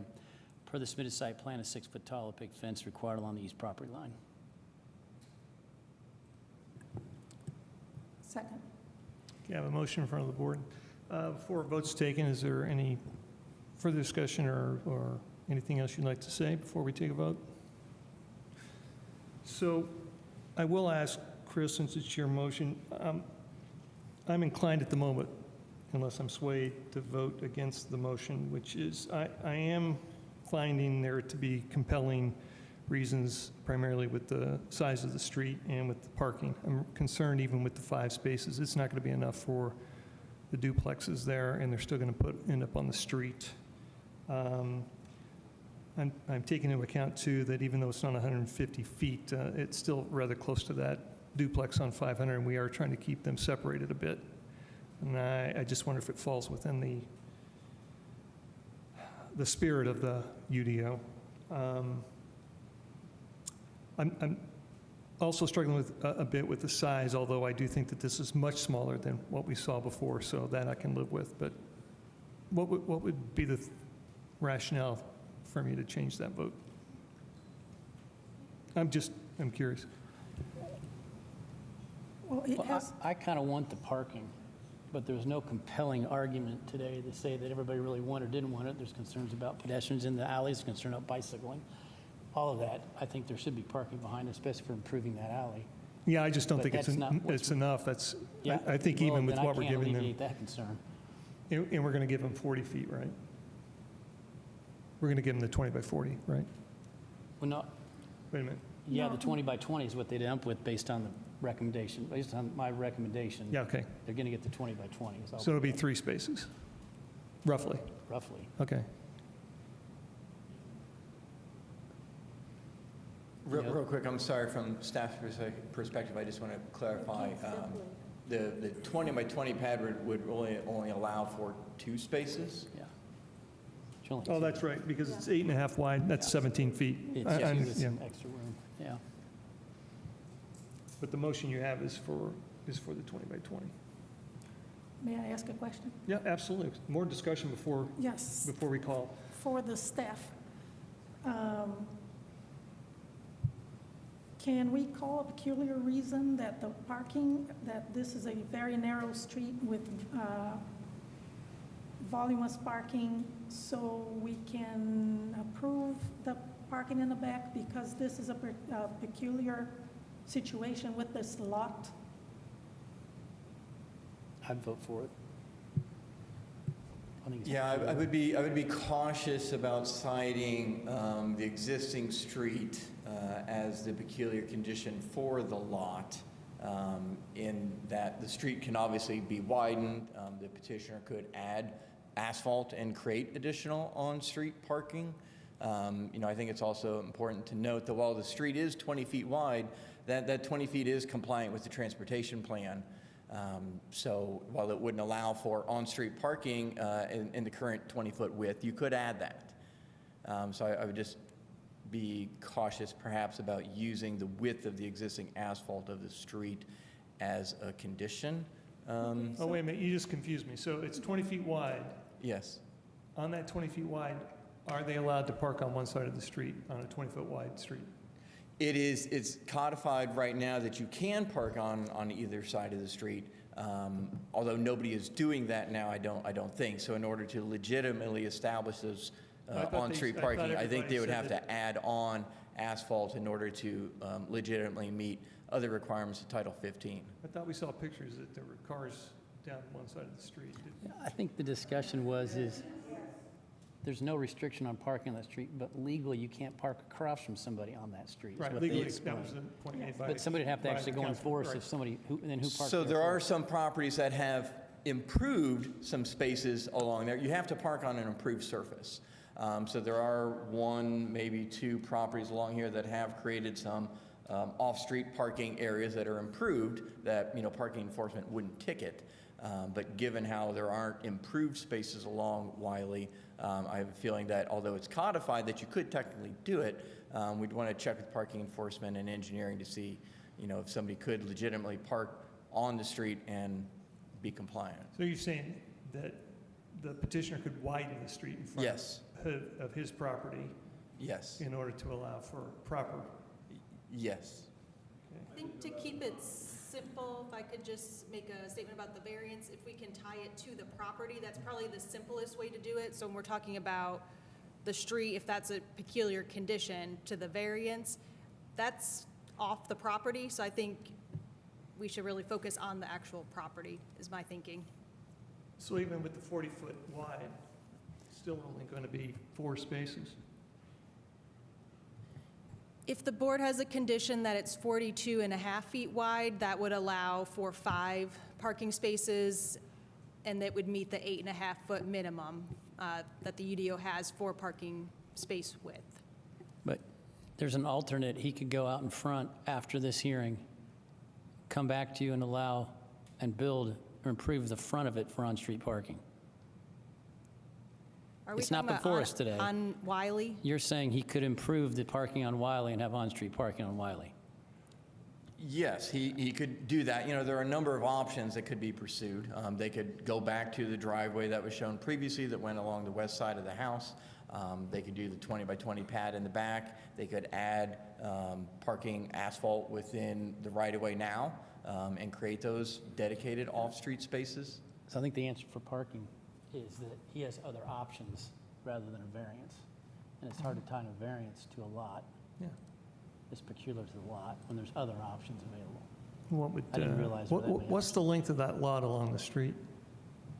Width. Just to clarify, you're asking the width of the lot? Width of the lot. The width of the lot, yes. It's about 65 feet wide. Could you please divide that by 18? About 3 spaces wide. 18, About 3 right? spaces. I said 18, right? It'd be about 3 spaces. 3 spaces. So 3 spaces. So even if he had the 2 spaces by code in the back and he improved the street, he would actually be creating 5 spaces. I honestly don't have enough information about how the on-street parking improvement Okay, works. just theoretically. Yeah, yeah. So that's one thing, Chris, that makes sense. Can you show the previous site plan with the curb cut and parking, please? That's a slide, do I still have it? I had it up a I thought it minute was ago. 7, but It may be 7, yeah, it is 7. Sounds right. Slide 7 on the presentation? no. No, it's not there. It's It's on not- the other it's not on the document. It's on the present.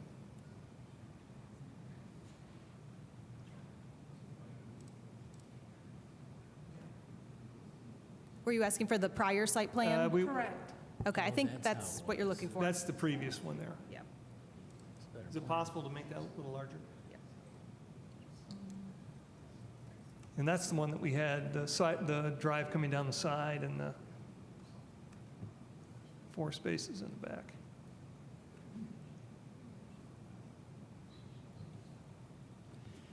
But with that plan, does he go over his impervious surface? No. With this plan, no, he's close. He's at 44.5%, and the maximum's 45%. So compared to the new plan, it's much higher, but it's not over the maximum. The new plan. The new plans. Yeah, the current plan is at 31%.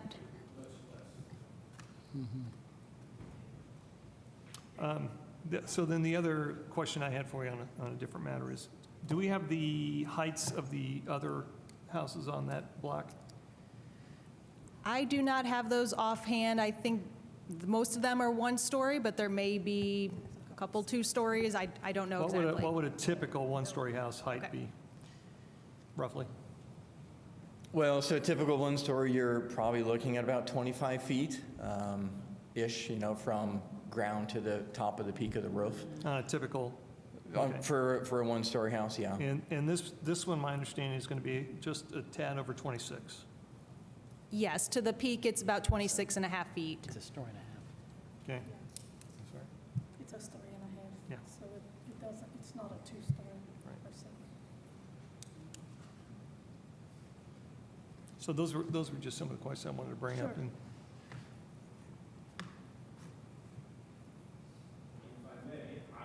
No. You're not allowed, sorry. We can, however, ask you questions, Kevin, but no more statements.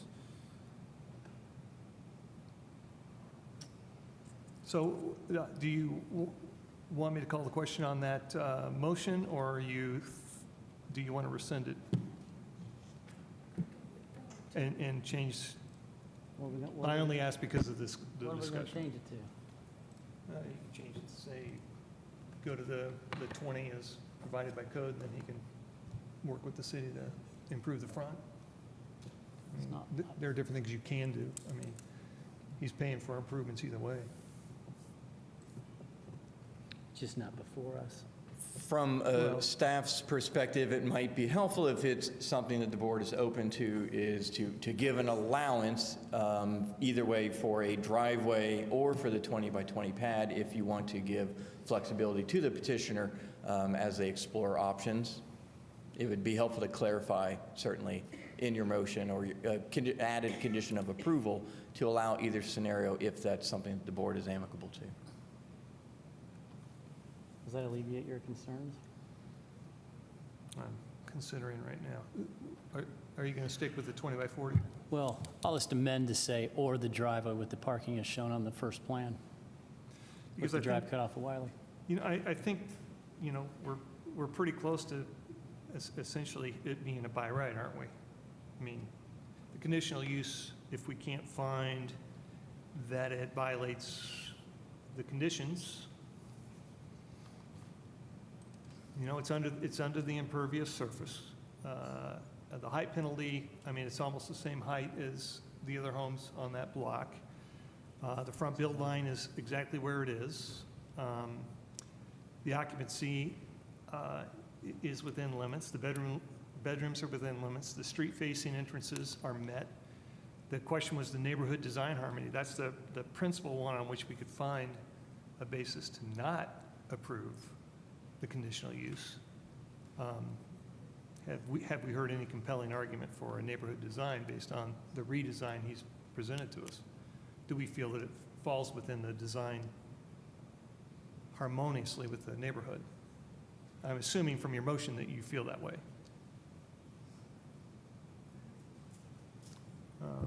So I'm just kind of plowing through what we're allowed and not allowed to do.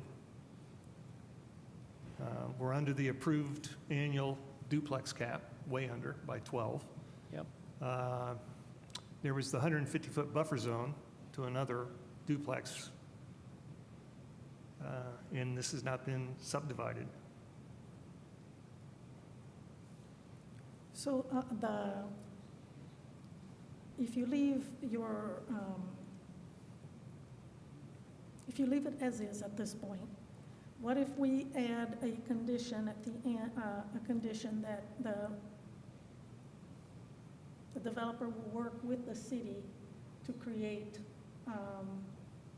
other possible parking conditions? I mean, is he allowed by, you know, to do I like the the amendment allowing the drive and the rear yard parking, Yeah. because it's what's before us and we can see it. Correct.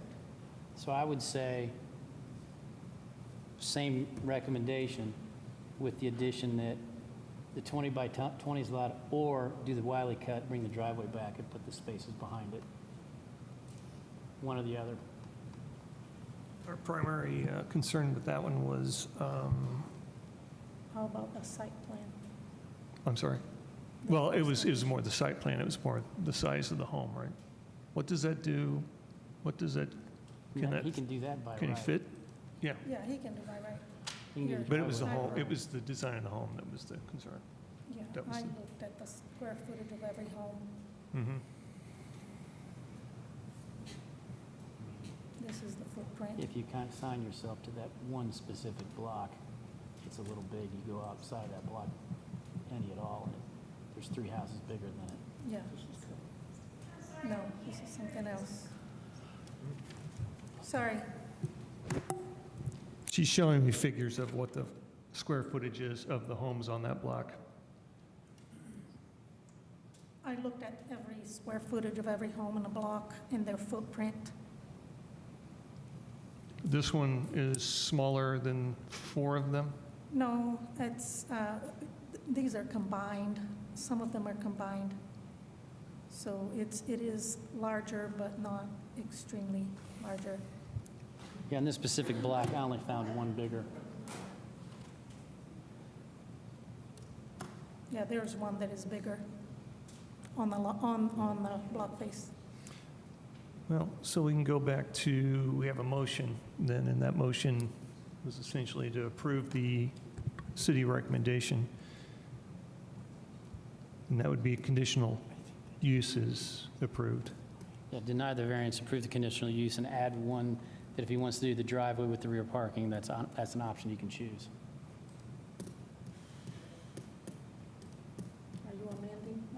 Yeah, I'm amending it to add the driveway and rear parking if he so chooses. Okay, so let's withdraw. So we've made an amendment to the motion that's before us. I need a second on that, I believe. Second. Just for staff's clarity, can you restate the moment with Yep, the condition I of will. approval? Yep. Let me read it. Wake up.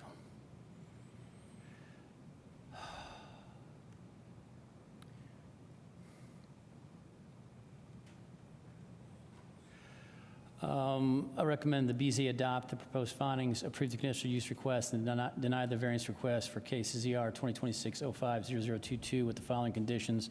The conditional use approval is limited to design shown and discussed in the packet. A right-of-way use permit is required prior to any work in the public right-of-way. Per the submitted site plan, a 6-foot tall opaque fence required along the east property line. And number 4, we're adding this one. If the petitioner so chooses, he can do the driveway, and rear parking off of Wiley in lieu of the alley parking.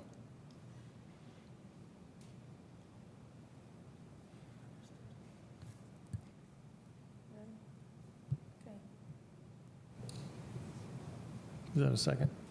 Yes, I second it. Okay. Okay, just give me a minute here.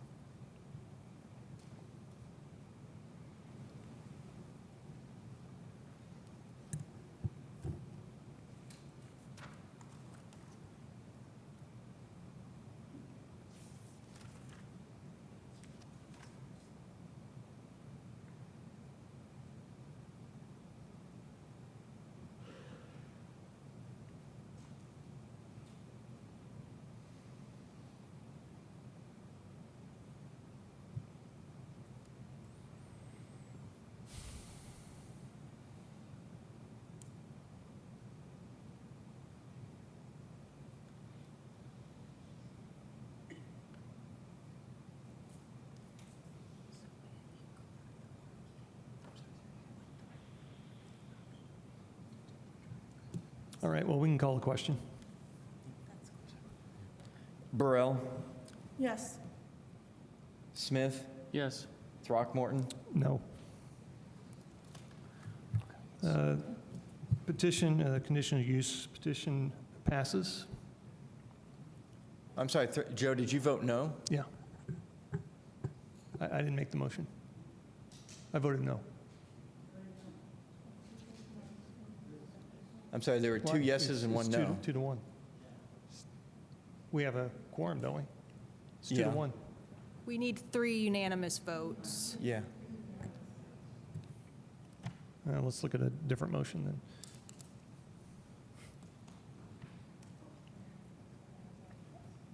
Yeah. Oh, we need our Ryan, is what we need.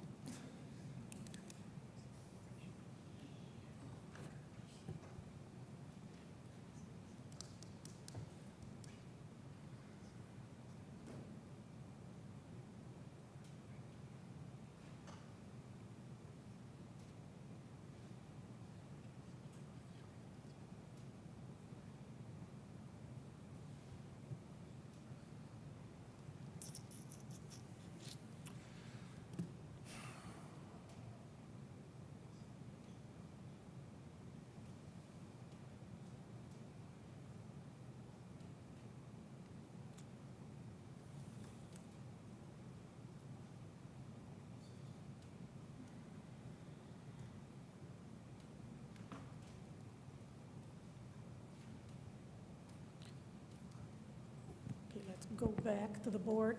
I'll make a motion that the department, that the BZA adopt the proposed findings, approve the conditional use request, and deny the variance request for case ZR 2026-05-0022 with the following conditions, the 1, 2, 3 conditions as stated in the packet.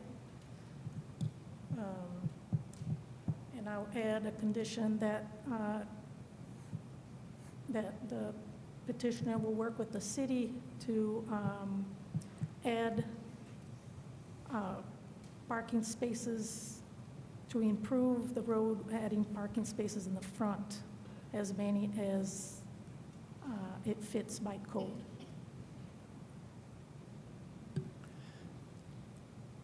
It might be helpful from staff's perspective to hear from the petitioner if that's something that they want. Certainly, Yes. we're always happy to work with the petitioner. We want to hear from them if that's something that they want to pursue. Kevin, could you come forward and address that specific point, please? Excuse me, absolutely. I'll be more than happy to work with the staff to add more spaces on Wiley.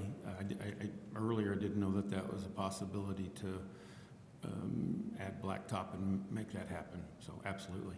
Thank you. Did we have a second, or did we just? Second. Okay, we have a second. All right. So aside from the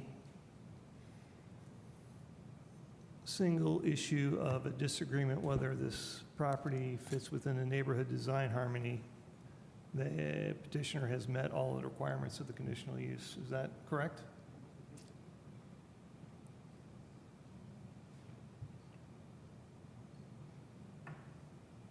And your opinion is it does meet the harmony? The design requirements are very subjective. The design requirements are very subjective, so I'm not going to tell you what to think. I think it meets it, that's why I voted yes. You think it meets it because of the size or the? I think well, truthfully, I think the new plan's worse than the old plan. I like the other architecture a lot better, but in our town, that doesn't seem to matter. We do a lot of ugly stuff to meet code, so. Yeah. That's Well, not I my don't view of it. disagree that with you on the terms of what I'm looking at. Yeah, we're not here to discuss that. Well,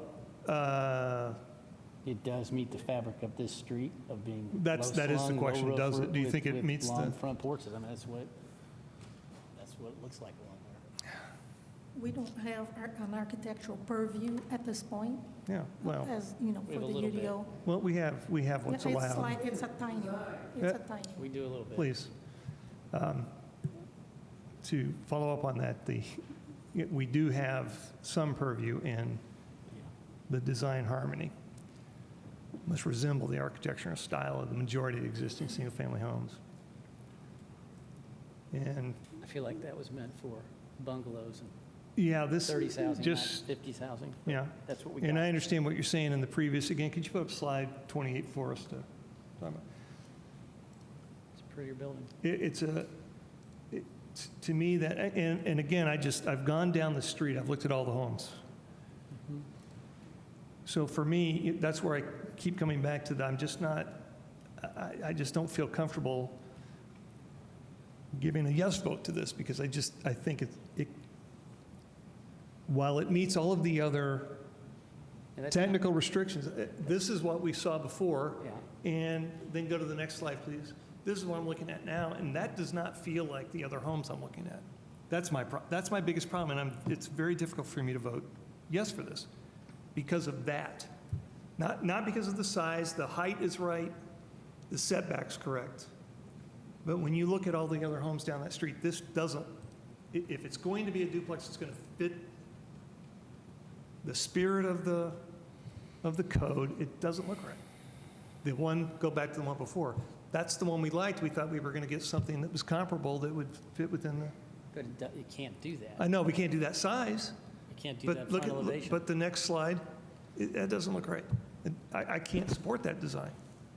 That's what I know. That's why I'm having trouble. That's what's along the street. Well, I've looked up and down the street, and there. Yeah. This doesn't. It's subjective. Yeah. And I'm using my subjective opinion here to say I don't think that does a service to the look of that street.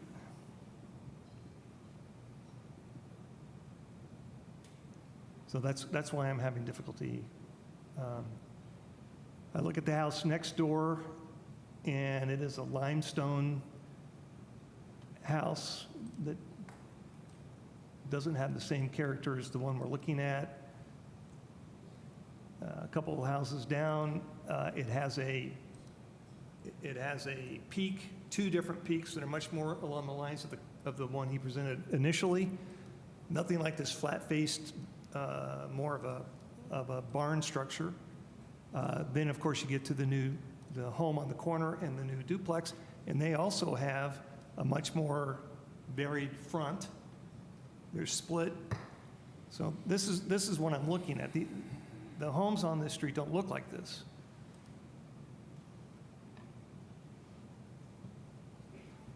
If you brought me something else that it looked right, I could vote for it, because everything else he's done is within code of the conditional use. But I do think that it's not a nice direction to go if we're trying to maintain the look. And I'm also looking across the street too. So you want to continue and ask him to do better architecture? Well, we did before. I mean, I hate to do it because I understand the cost that's associated with being a developer. I get it. Well, and no's the same thing, I know. or worse. I know. I don't like it, but it is also an issue of trying to maintain it. I mean, again, 2 houses down across the street, it has a peak. It doesn't have a flat roof like this. So I think if we're going to ask the neighborhood to accept a building, I mean, even the one next to it has a peak with a porch, but it's not flat like this. I don't think that fits. Subjectively, it is subjective. I think what he was trying to do here, and maybe you didn't translate, he's trying to reproduce what is there now. Take a look at the house that he has. Well, I see that. Yeah. Because he's going with the red and white, like before. But look at that and look at the house. It has a peak over the door. It has a setback on the side. It's got 2 setbacks. And this is a flat-faced, looks like a barn. I'm sorry, Kevin. I'm sorry to say that, but it looks like a barn. And I just don't think it, I see that. I mean, I agree. If he had a structure like that, I'd love it. It'd look like a house. Subjectively, would you allow a 2-story house? Just real quick, can we make sure that all of the members of the board have their mics turned on and are speaking into the mic for their deliberations, please? I'm just trying to give Kevin some guidance here. If you're going to argue architecture, what do you think? He asked me if it was a 2-story building, would I think that if it, what would the height of that be? Close to 35? It's within right for him to do that, and it also is not different than the one that's down the street. The one that's down the street is 2-story, block away. So at least that building has the design elements of what's currently in that neighborhood. Would I approve? I mean, I would have approved the other one if it was. The argument was that the face block is just from that slide. You know, it's smaller, that house is not included, that duplex is not included. I thought the initial project looked much more like that. I mean, it would fit with the... Yeah, go back to the other slide, please. That.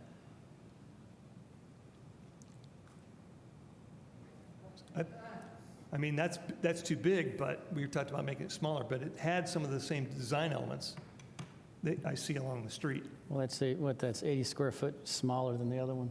It's how many? It's like 80 square foot smaller than the other one. I was glad for the continuance last time because I was concerned about that drive going around the back and trying to make sure that worked. So, but this design is what I'm struggling with. So that's where I'm at. So if to the city, if we vote it down, what's the petitioner's option? When can he come back? So I believe that they have 6 months to come back if something is denied. He can't come back before 6 months? Yes. How do we do it so he can come back? I mean, without a substantial change, you know, obviously the board can vote to put it back on the agenda if they feel that there has been a substantial change from what was previously shown. Yeah, well, I mean, we actually have the right. We could probably bypass the 6 months if we wanted, but would we also just withdraw this particular motion? 3 votes for a denial. Could we just withdraw this particular motion and ask for a continuance? Ask him. I mean, the board can vote to continue it. Yeah, we sure can. I'd vote yes for that, so we can speed it along. I withdraw my motion. Okay. And I make a motion to continue. So again, obviously with a continuance, it would be very helpful for the petitioner, you know, just to hear clear guidance from the board if there's direction that you want them to proceed. Well, my clear guidance is that I don't yet think that this matches the street. So I don't think it looks right. It looks like a barn. But I think we need to give them clear guidelines. What is the street? Is it from Henderson all the way down, or is it just from Dodds to, from, you know? Well, I that's see what the you're issue. saying in terms of the block face, but I think Correct. from Well, Henderson on the down, block I'm face looking is at- clear from the code in terms of what the board should be looking at and what our review is. It's Well, I'm looking from at, Dunn to I'm just Graham. looking at that block street, and even that block street, I still see peaks. All right, what I don't see is flat. All of them have some design distinction that makes it look more like a home than a barn. I mean, that's the only way I can tell you, Kevin. If you look up and down both sides of the street for kind of input on what I'm talking about, there are peaks and there are setbacks across the face of that building. And I think if you know, that makes it, for me, something that's much easier to agree to. This building that you currently have in front of me, I don't think that meets the spirit of the neighborhood. Okay, now with that, I also think it's an opportunity to rethink and talk to the city about what to do about the parking. Because frankly, I have an issue with providing a 40-foot wide in the back, although I understand that this is probably a good idea based on the fact that it's off an undeveloped alley. So that's something I could probably get behind if we have the right design for the house. But you may want to look at extending anyway to create a safer street along that area if you as a builder would like to do that. But that's not going to prevent me from voting okay for the variance on the 20 by 40 in the future. Sure, go ahead, since I made a statement to you about the design. The only reason why I changed this building to begin with is because when we was here 2 months ago, the neighbors didn't like the way it looked and said it didn't fit. So I just thought, well, okay, I'll try to make something fit, and all the other houses are more rectangle. I don't have a bit of problem going back, and I heard what Chris said underneath his breath. The last one was better looking than this one. I totally agree. But when I was here 2 months ago, the neighbors didn't like it and said it didn't fit. There's too many cuts and notches, and you're right. This house is a little larger than the house last time. We always heard last time, oh, it's too big, it's too big. Well, it's smaller than the others that have been, it's smaller than the others that, one, have been approved, and two, it was still less than the impervious space, so it met those requirements. Do I have a problem building the other one? Absolutely not. It wasn't due to money. I was trying to fit the neighborhood to make the neighbors happy. And so I thought, well, we'll go back with a rectangle style home, make it a 1.5 stories instead of a 2-story. So. Well, I'm in agreement with Chris too. I think that the previous design was better. I think my biggest issue with that one was the drive and the parking in the back. That was, I think, where my conflict set. But we continued it anyway. Yeah. But I like the idea of improving the alleyway and putting the spaces in the back. I like that off of the other alley. So I think that's nice because it's out of the way, it's off the street. And a 20 by 40 is certainly reasonable. So yeah, I just think it needs if it's to go back and be more along the lines of what he presented initially, yeah, and I have no problem with the 2-story. So long as it fits within the code under 35. We have to see an elevation. Same zone. So do we want to vote for continuance and have, I'm sorry? I think we need to, yeah. Oh, did you? Did we get a Motion second? yeah. Okay, I'll call the question. I'm sorry, so who and Chris seconded? Flavia had a motion to continue. Chris seconded. Burrell, Yes.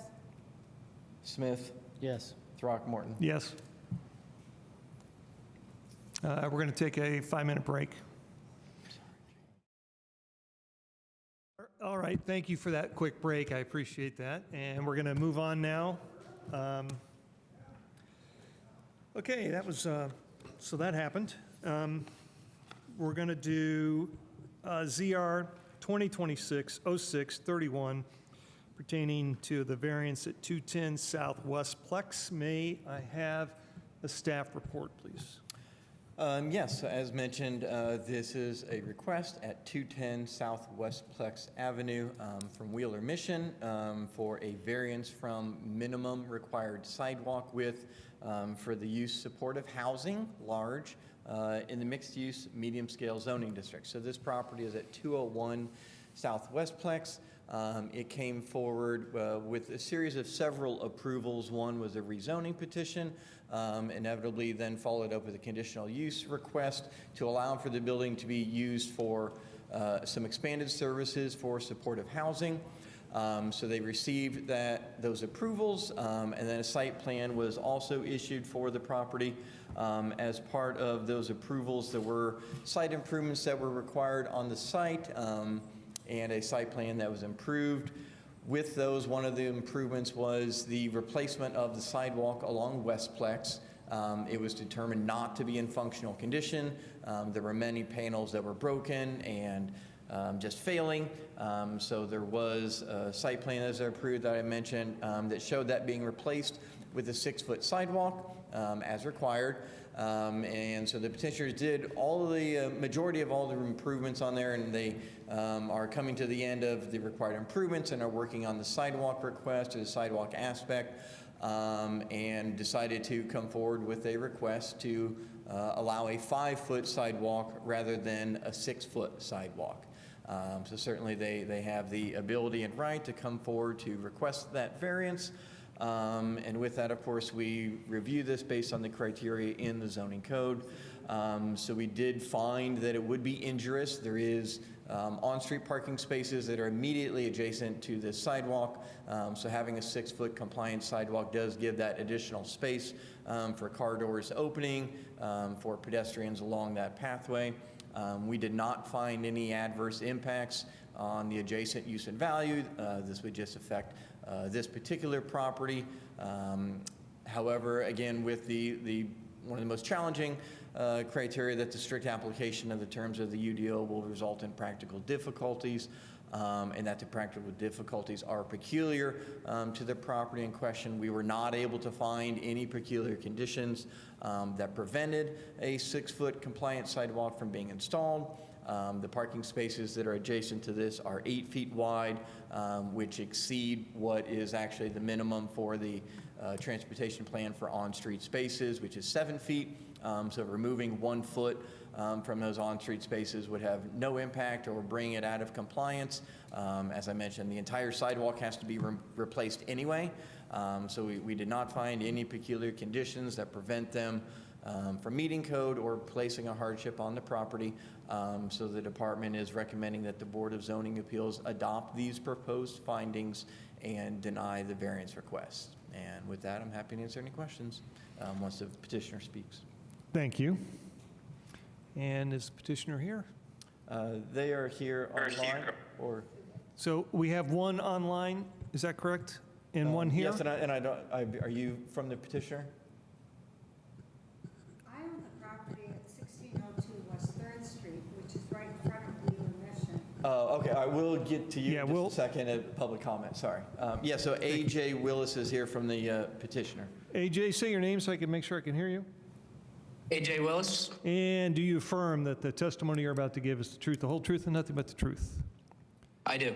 And after sitting through that last part of the meeting, as you know, you have 20 minutes. Well, thank you for being here tonight. I just kind of want to introduce some stuff about the project. It's about approximately 182 feet of sidewalk that would have to be replaced and expanded to a 6-foot wide width.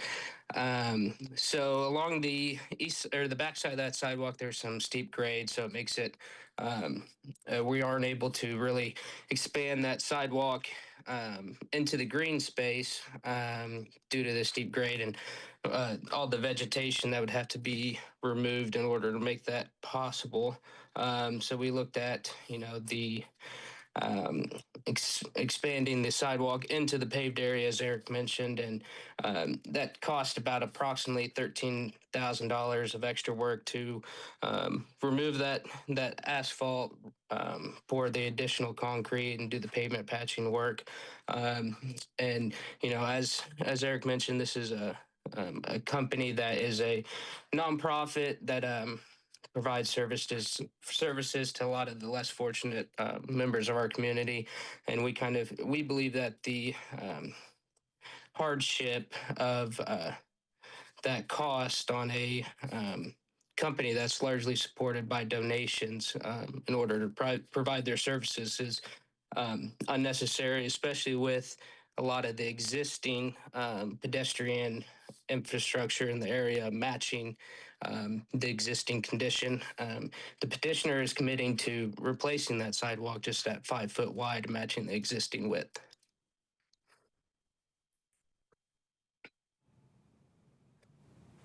And I'll be more than happy to answer any questions.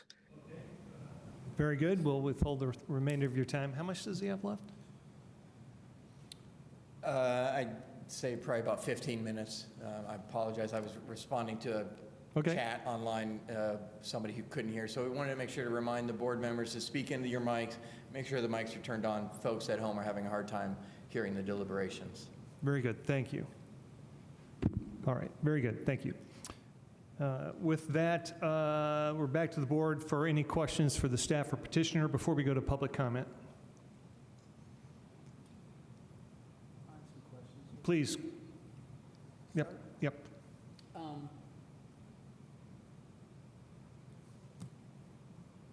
When are we allowed to do a 5-foot sidewalk in lieu of a 6-foot sidewalk? By right, never. There is language within the UDO that allows for modifications at staff level to match existing facilities. So there is an allowance in the UDO for that, but also petitioners have the right to come forward with a variance. When this was approved, as I mentioned, the site plan showed a 6-foot compliant sidewalk. So, this is the first time that any relief has come up and the petitioner has come forward with the variance request. So last month we did 1219 East West Branch, I asked the question, can they meet the existing cross-section? And I believe the answer you gave me was, no, you have to have the 5-foot tree plot and the 6-foot sidewalk. And I asked, how do you get from 5 to 6 feet? And how do you transition the sidewalk? So you would transition obviously with a taper, where those two facilities come together. So like that last panel, would just show a taper going from that 6 to 5. Is there any instance where you guys have given the 5-foot and not brought it to us? Could you have done it there? Yes, there certainly have been in situations where the director has allowed new facilities to go in to match existing widths. And what is the determination process for that? How do we get to that? Well, so it starts with the petitioner making requests. There are criteria in the UDO. However, in the case of monolithic facilities, the UDO says that only 6-foot monolithic facilities are allowed. So in situations where there is a tree plot or there is separation, then the UDO can allow for a 5-foot facility. But in situations where it's a monolithic, then it has to be 6 or receive a variance. So this is so an existing neighborhood like we did last month where it was monolithic concrete curb and sidewalk with no tree plot, you're saying there's no facility for them to just match the existing cross-section? No, I'm saying there's no tree plot here. So in the situation, because this is monolithic. Well, so I'm going to back up, sorry. On West Branch, the existing cross-section was monolithic curb and sidewalk. We required them on this one lot to put 5-foot tree plot. We offset the sidewalk, tapered to 6 feet, and then dove back down to the street. Okay, we did that, that's fine. My question is there a way around that? And you're saying, yes, but if it's a monolithic curb and sidewalk, it still has to be 6 feet. So we could have modified that cross-section, gotten rid of the tree plot, and allowed a 6-foot sidewalk? And match the existing infrastructure? Well, I am going somewhere with this, by the way. Okay, yeah, so in that particular case, and it feels weird talking about a different case when we're talking about this particular one. Well, there's a reason I'm getting there. I'm curious. Because I was told we couldn't do that. If somebody requests a variance from the tree plot width and a sidewalk width, then the board can approve either of those, regardless of what the UDO says, because you have the right, you have what the UDO allows by right, or through the discretion afforded to the director. In the transportation plan, it specifically says any neighborhood residential street with an existing expected ADT of less than 500 vehicles per day and an expected operating speed of less than 20 miles an hour, except the community amenities like schools and you're allowed to do different things. There's 2 sections in here that give the traffic engineer leniency. Yep, so that... And I'm asking, is there any instance in the last 6 months where you've allowed someone, instead of transitioning to a 6-foot, to stay at 5 feet? Not in a monolithic situation that I'm aware of. What about in a regular situation? With a In tree plot? situations where there is a tree plot, Yeah. yes, there have been situations where we allow an existing 5-foot facility to remain. And not come before us? Yes, because the UDO allows for that. Do you have an instance of that? I'm not immediately thinking of it, but I know that it's happened this year. Okay, the reason I bring this up is West Kirkwood just got rebuilt, and every sidewalk replacement was a 5-foot sidewalk. And I think the hypocrisy of that is ridiculous. I would have liked to brought this up in a lunch meeting or a plan commission meeting, but here we are with another sidewalk variance request, and the city does it all the time. And yet we have a petitioner here online asking just to replace an existing sidewalk, and we're saying, no, you can't do it. In this case, well, because it's monolithic. I don't understand what the guidelines are. The city can do it whenever they want to, but no one else can unless we ask the right question, and then you just happen to say yes. Is that the guideline? Or if they don't know to ask, it's not an option? No, I mean, I can certainly give you the citations in the UDO that talk about what the criteria are and the situations that. So how did allow West for the Kirkwood end up saying all 5 feet if it's such a big issue? If we're demanding 6 foot everywhere, how did we replace those with 5-foot sidewalks? And why are we demanding this petitioner do it when we don't do it as a city? So I think that maybe that conversation would be best had not in the context of this case that's before us today. Well, I think there's grounds for us to approve the 5-foot sidewalk is what I'm getting at. Let's say it out Certainly, loud to the and board. that's, as part of a variance, that's what they are here to do, because what they have requested is outside the bounds of what the UDO allows, but in the world of a variance, they can request anything, and if the board finds peculiar condition, they can approve that. Okay, well, I want to continue this discussion, but I just want the board to hear me say out loud that hypocrisy is bad. Well, Okay. I think I want to focus on what Wheeler Mission is requesting, and I am inclined to hear what he's saying, that does the elevation drop very fast on one side of the sidewalk?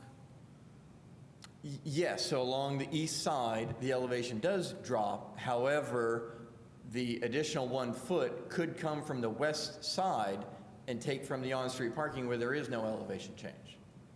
But it will go, then you would have to break the blacktop, dig out, and then extend in that direction, correct? Yes, I would imagine there is some slight engineering and design work Yeah, and which- construction to remove the asphalt. Which goes to the cost that he's talking about. Certainly, there is a cost, but obviously with the variance, a financial hardship is not a criteria. I thought we'd had this conversation that we are allowed to consider it. I thought we've had this conversation before. Yeah, so that has come in different contexts, not of a financial hardship on a property owner. There have been a conversation about financial gains from a property that create a hardship, but that's been a little bit, I guess, questionable in that one isolated situation. But financial hardship is not a criteria. Certainly, we've got our legal representative here tonight if you would like to. Yeah, I mean, we need to get that cleared up because we had a whole conversation and it really sounded like we were able to consider the financing. That is just, I had I'm looking at the map. I just want to make sure I understand exactly what I'm looking at. You were talking about, I'll point, is this sidewalk we're talking about here? This one? No. There's nothing over here. But it Can- says, Can okay. you show a picture? Yeah, you're of saying where- that you're requiring him to replace a 5-foot wide sidewalk, and I'm trying to find where it is currently. I thought it was over here on Westplex. No. Where is it? It is not, it's right there. That's See the this? one, that's the one I'm pointing at. That's Yeah, it. so it's on the So you have the street parking view. lot, then you have a blacktop drive, then you have a tree area or a grass area, then you have the sidewalk. Yeah, that's exactly right. This is the street side. On West- Parking lot side has a tree block, street side. Yes, but there's also the blacktop drive behind it, right? Yes. Okay. So, and you're saying that sidewalk there is non-functional? Yes, our engineering department went out and to look at it, and as I mentioned, you know, there are many panels that are cracked and upheaved and failing. Well, who's responsible for cutting it back? Is that? The property owner is responsible for maintaining vegetation alongside. And that's part of their property, even though there's a drive through it? Yes, they own property frontage up to Westplex. Okay, so that 201 goes all the way up to that sidewalk? Yes. Okay. So that drive that cuts through their property is their drive and their responsibility to pave? Yes, so they own those 3 buildings, the building at 250. So all those are like a driveway? Yes. Okay, very good. All right, thank you. Any other questions for staff or the petitioner? If not, we can go to the public for comment. We'll come back to the board for further discussion. Any objections? Okay, we'll go to the public for comments. Do we have anyone in the public who'd like to comment on this petition? If so, step forward to the podium and sign in, please.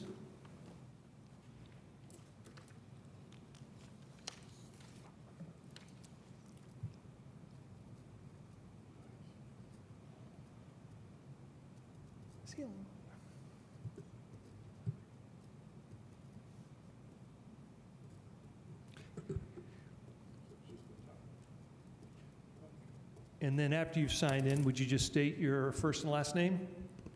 Mary Sutherland. Let's say your first name again. Mary. Mary, do you affirm that the testimony you're about to give is the truth, the whole truth, and nothing but the truth? Yes. You have up to 5 minutes. Okay, so all this is new to me. I'm not quite sure where the sidewalk is going that you're talking about for Westplex. I have the property right in front of it, 1602 West 3rd. And I don't know, are you talking about putting a sidewalk on the west side of my building, up Westplex, or are you talking further down? I'm sorry, we can't answer your question, but we will come back to that. Go ahead and make your statement. Okay, well, if you're considering putting a sidewalk on the west side of my property, I oppose to it for a whole bunch of reasons. First, Wheeler Mission has bring a financial hardship to myself and the other owners of 1602 West 3rd. And we are now all out of business. I've had break-ins that I go to all the time. There's a huge rap sheet from all the police coming to the, being called to that area because of the vandalism. And if you put a sidewalk on the west side of my building, one, there's a big drop-off, and I'm afraid that there'd be flooding for Unit A. Also, there's a 10-foot utility easement right there. And so you would have to go into the pavement, I would believe, to put in a sidewalk. And I mentioned this only because Dana had said something to me once that he wanted to put a sidewalk up that way. Not only that, the expense of trying to keep the ice off of it, with it being on the west side and the building across, the ice will stay and wouldn't want anybody hurt. And I'm afraid that, you know, we're trying to sell the place. We cannot rent it. We're trying to sell it. And as it stands right now, the sidewalk in front of 201 Westplex is filled with a lot of personal belongings from the residents of Westplex, of the Mission. So it's, and I have pictures of that, and that's still sitting there. So it's not very conducive, and homeless people don't always follow the rules, and they will still walk up the driveway and not use the sidewalk. That's all I got. Okay, thank you. Is there anyone online who would like to speak to this petition? If there's anybody online, please use the raise hand function. We can recognize you.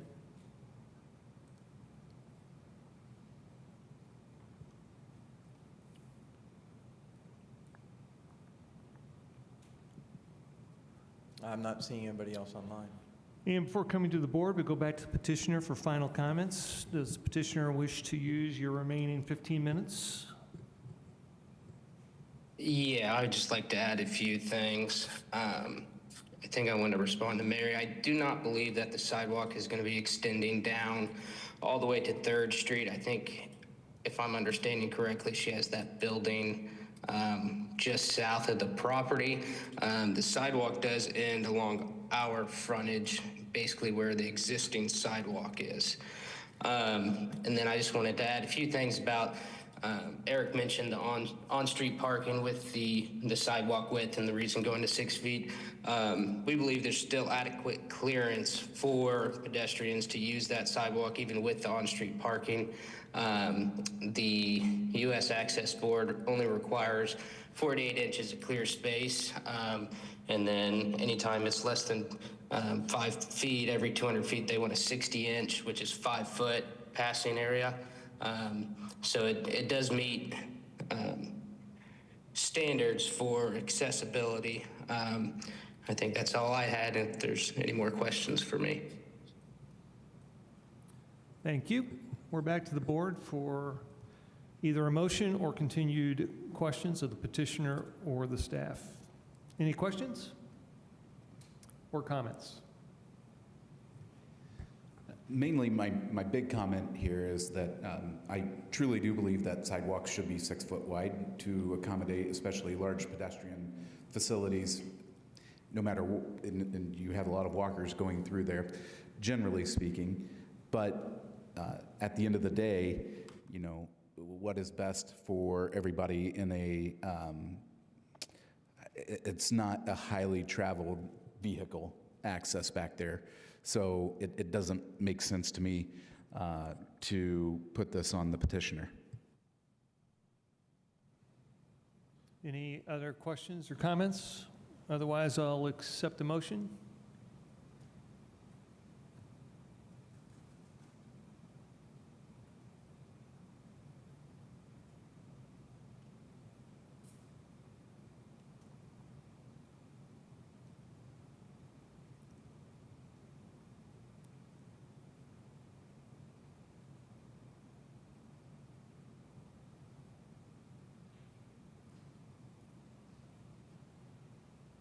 So I have a question.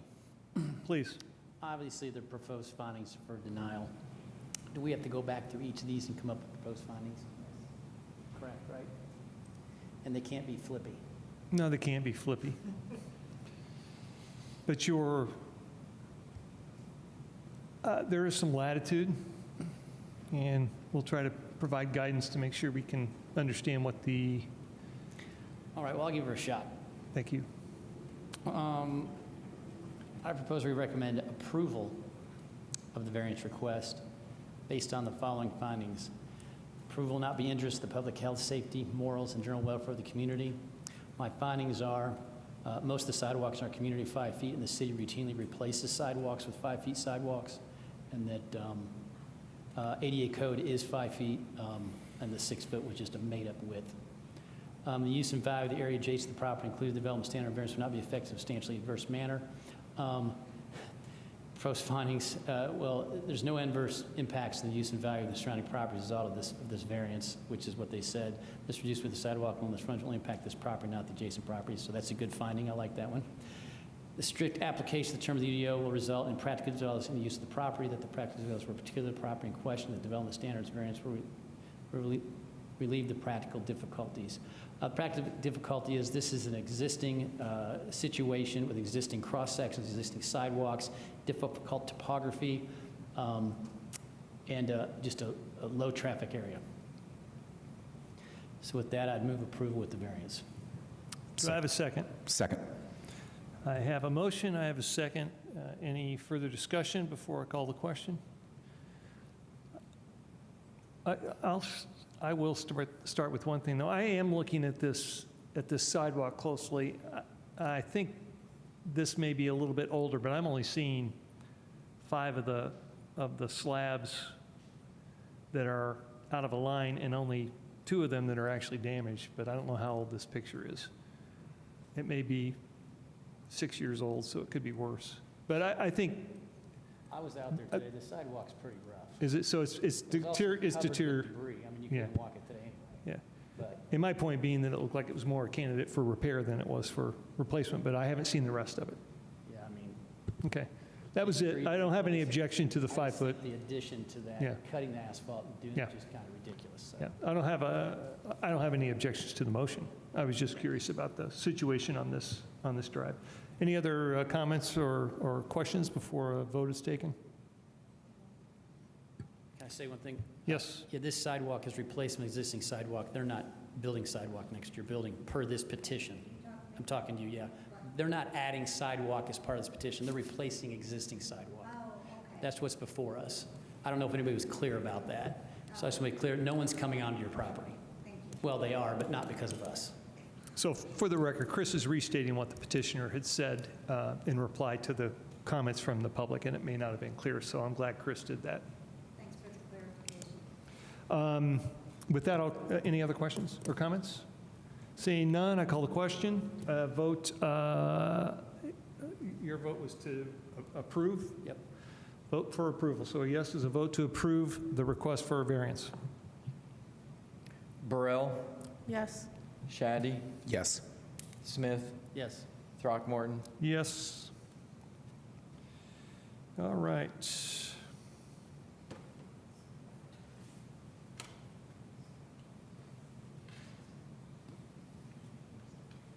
All right, let me get reset again. Here we go. Next up, we have ZR 2026-0733, administrative appeal for the property at 530 South Washington. May I have a staff report? I believe that is Gabriel. Yes, let me pull up the staff report. While I'm getting that up, yes, I am Gabriel Holbrow, zoning planner. And I will try to speak into the microphone. I know it's yeah. Thanks, Gabriel.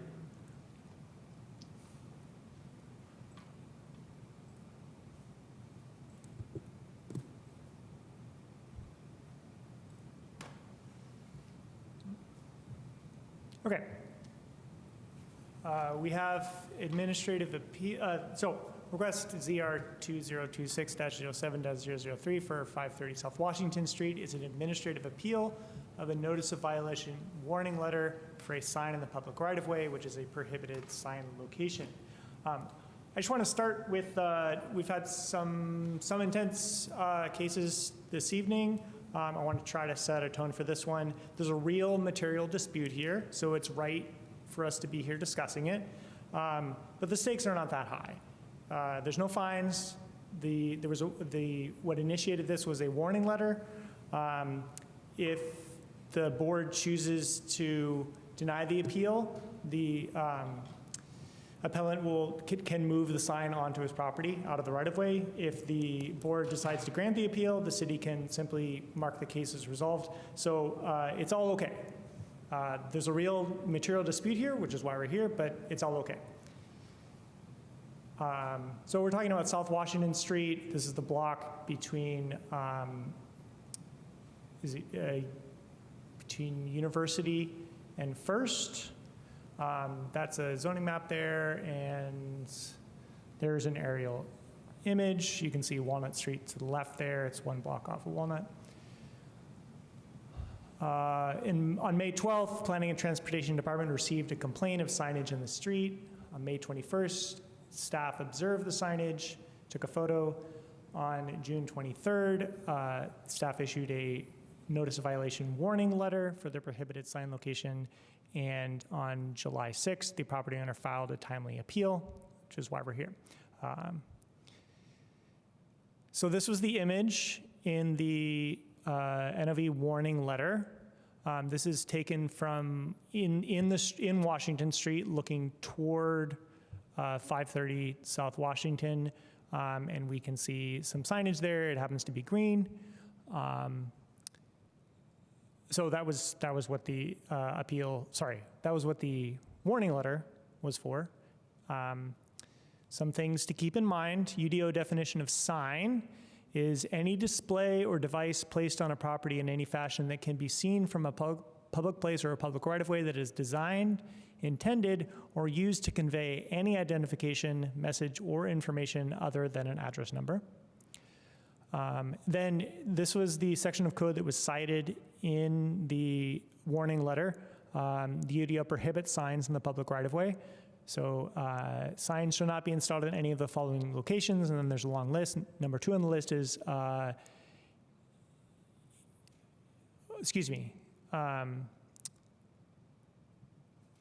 numbering might be a little weird, but a prohibited location is in any public right-of-way unless the sign is an approved wall sign, awning, or projecting sign, or is authorized by section blah, blah, blah, and blah, or further authorized by the city. We can go down each of those if you want, but it is not any of those. Most of those are sandwich signs, sandwich board signs, I mean, a lot in the downtown. Okay, by the way, staff does not consider this to be vehicle signage, but we're talking about things where vehicles sometimes park, so we wanted to just get ahead of that.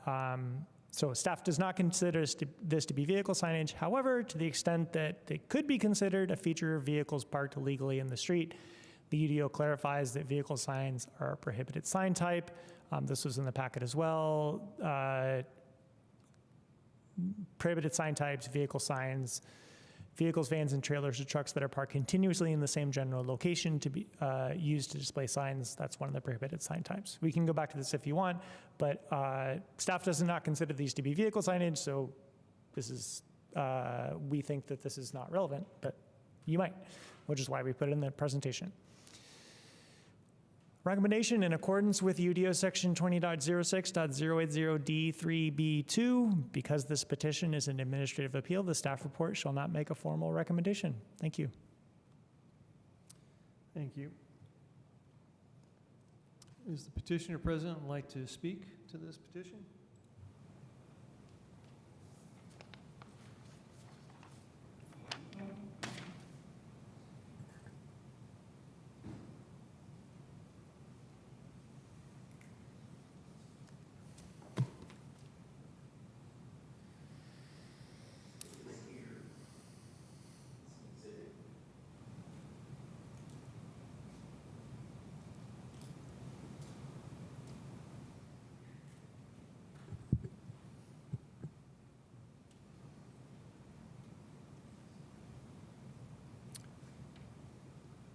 And then, Mr. Davis, you would just state your first and last name. Just a second.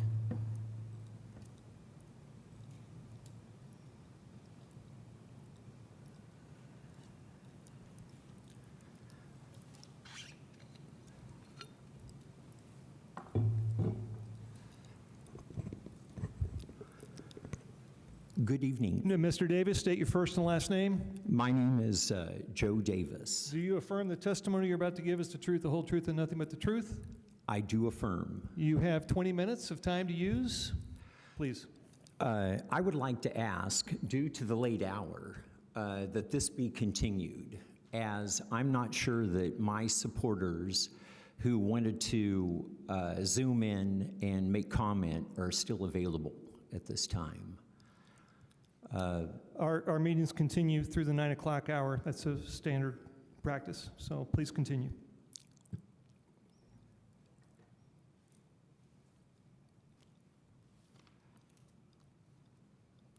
Unless, of course, I should ask the city unless he's allowed to withdraw his petition and wait 6 months. Well, so the petitioner is allowed to request a continuance up until the time that the board takes a motion. Okay, but if, so my response, it falls within our purview.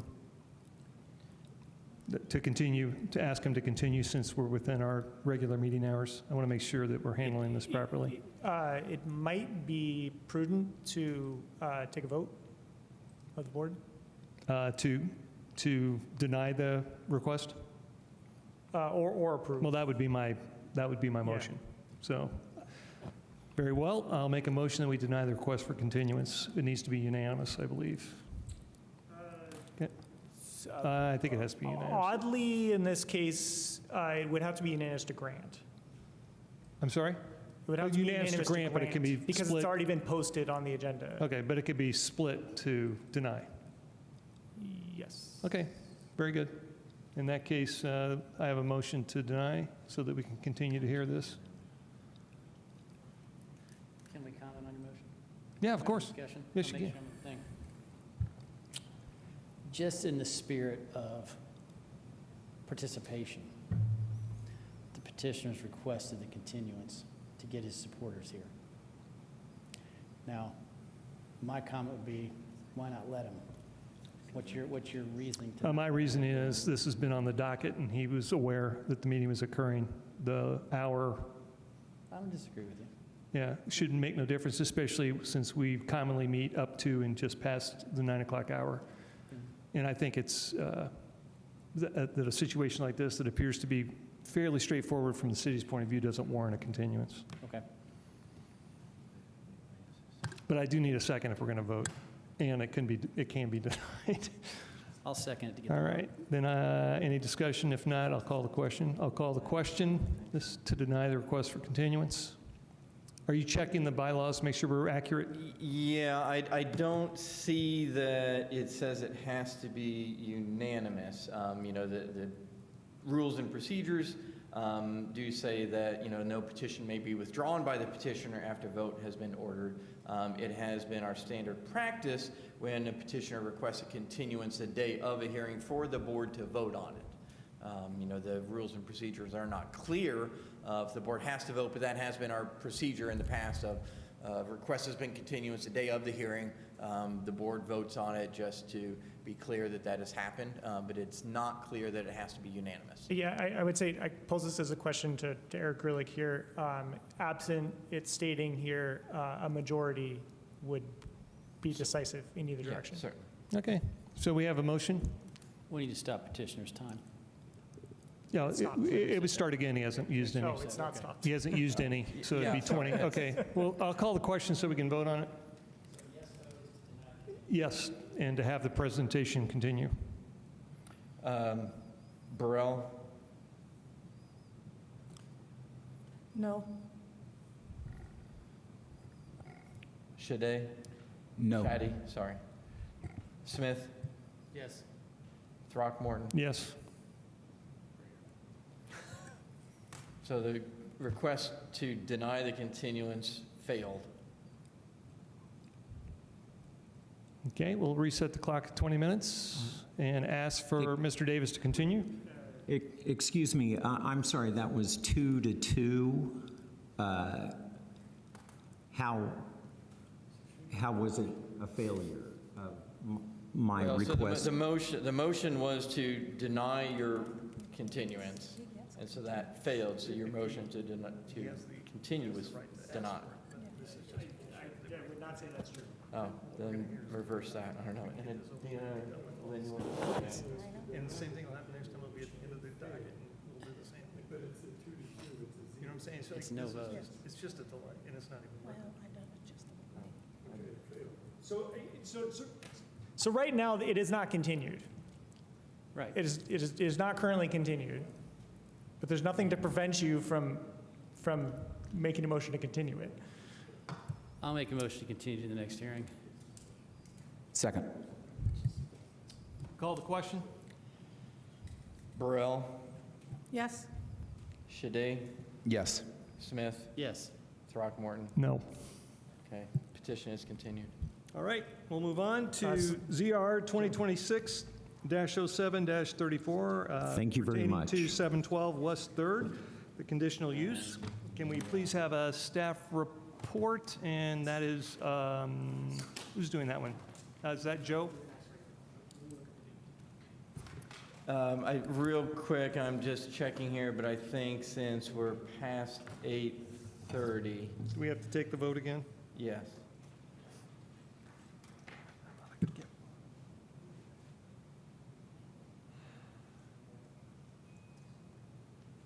Yeah, no new cases heard after 8:30, so you have to vote to suspend the rules. Do I have a vote? And this does have to be unanimous. Do I have a motion to suspend the rules and hear ZR 2026-07-0034? Motion to moved. suspend the rules. Oh, yeah, good. Second. And call the question, please. Burrell? Yes. Shade? Yes. Smith? Yes. Throckmorton? Yes. And a staff report, please.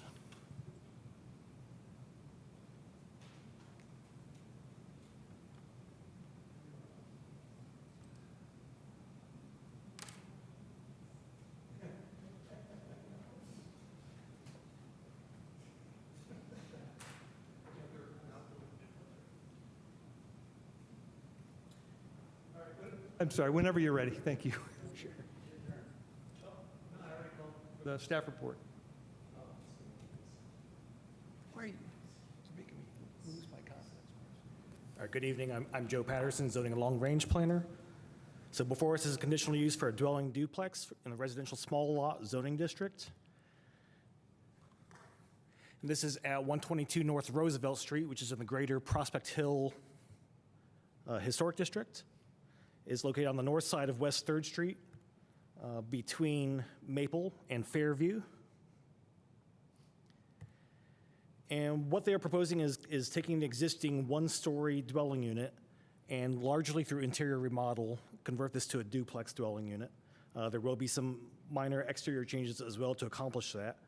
As you can see on the site plan here, there is a proposed parking area off of the alley, and that will take place of the existing carport, which will be converted to a covered porch. Looking at our floor plans here, we see the existing and proposed first floor plans, which are taking the existing layout of a one-bedroom, one-bathroom to a two-bedroom, two-bathroom. And you see that the interior stairs are removed as required to accomplish the separation of the two units. You also see one of the exterior changes on the rear of the home is to add a deck and stairs to provide another access for that main floor. For the basement floor, for the other unit, the existing two-bedroom, one-bathroom will become two-bedroom, two bathrooms. Again, those interior stairs are removed and the covered port is converted to a patio. And additionally, off of each bedroom, you'll see window egress for fire and safety purposes. Looking at specific use criteria, for this particular site, we do not find any violations in the past 3 years for the owner. And since this is created through renovation and expansion, the remaining front entrance for the main floor is to remain.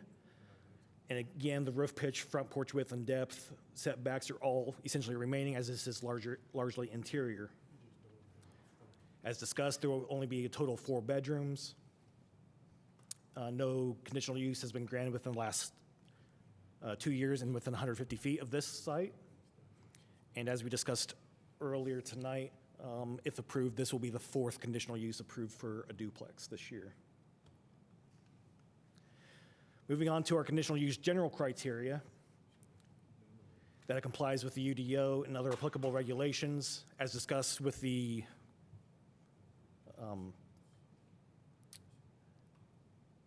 use-specific criteria, those were all met. And additionally, prior approval, the petitioner did receive a certificate of appropriateness from the Historic Board for their project. For the additional conditional use criteria regarding the comprehensive plan, we find that the comprehensive plan goals are met, as this does increase a sensitive location with increased residential dwelling units and capacity. For adequate public services and facilities, the existing water and sewer are already to the dwelling unit, and we do not find that the addition of 1 bedroom and 1 bathroom will increase that unnecessarily. Regarding mitigating adverse impacts, there are no natural or scenic features found to be on site, and the petitioner did meet with the neighborhood association and did receive an actual vote of support for their plan.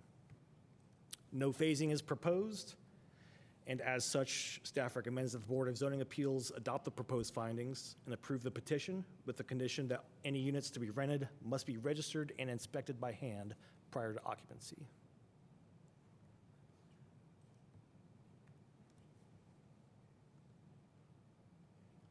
And that is all I have. Thank you. Is the petitioner present? Is it just a single person, just you, or will there be more than one? Okay, go ahead and come forward and sign in, and we'll get you going.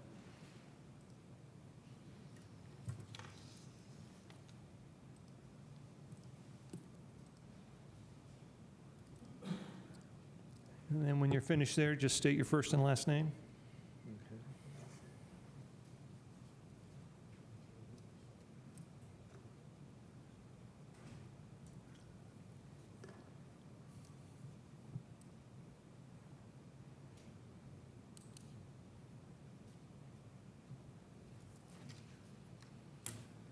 Dennis Birch, MCA Architects.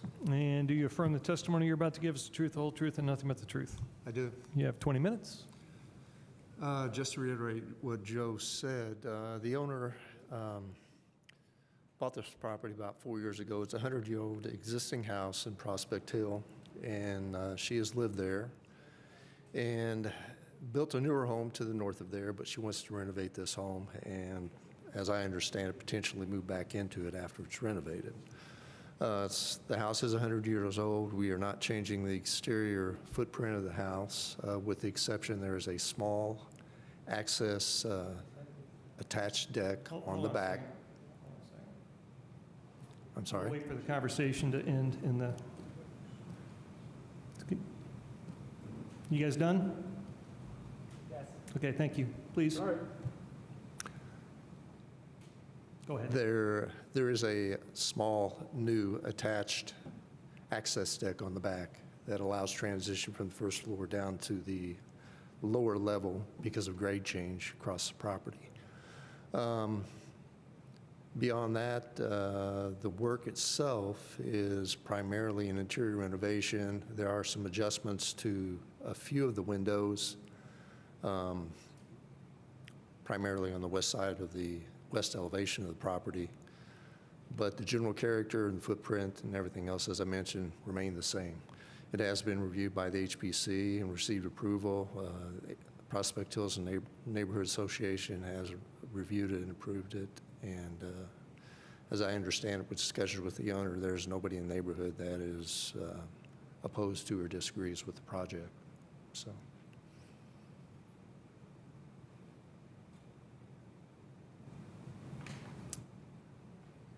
That's all. Okay, thank you. So with that, we will go back to the board. Any questions for the staff or the petitioner at this point before going to the public?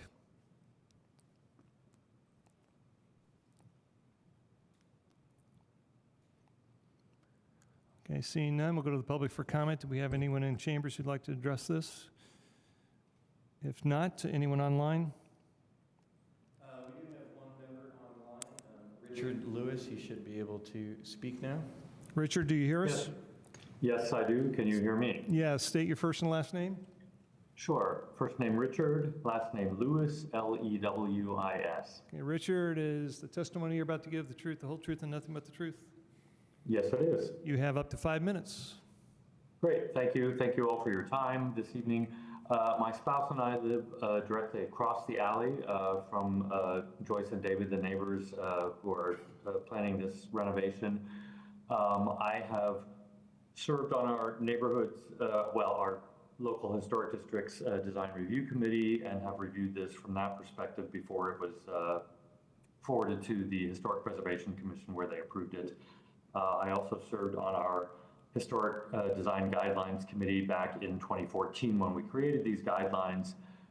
So from an historic preservation standpoint, which I realize is a different purview, but I will speak to that I appreciate that there are negligible changes to the outside of the structure to accomplish what they want to do as far as their renovations. I think there's a few window changes on the alley side and a couple others on the east side of the building. They've been very conscientious about not making changes to the public-facing facade on the streetscape.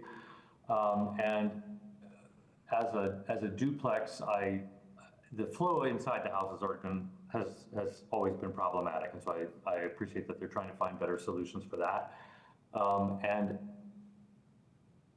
in general, as a duplex renovation, I appreciate the fact that they can do this without causing disturbances to the original structure, to the shape, the mass, et cetera, the roof line, all that help inform the streetscape, which is always a big concern in the Greater Prospect Hill Historic District.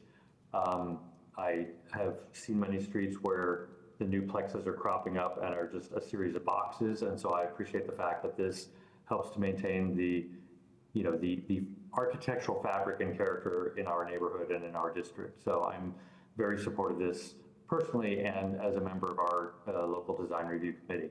So thank you for your time. Thank you. Any other public comment? If there's anybody else online, please use the raise hand function and we can recognize you.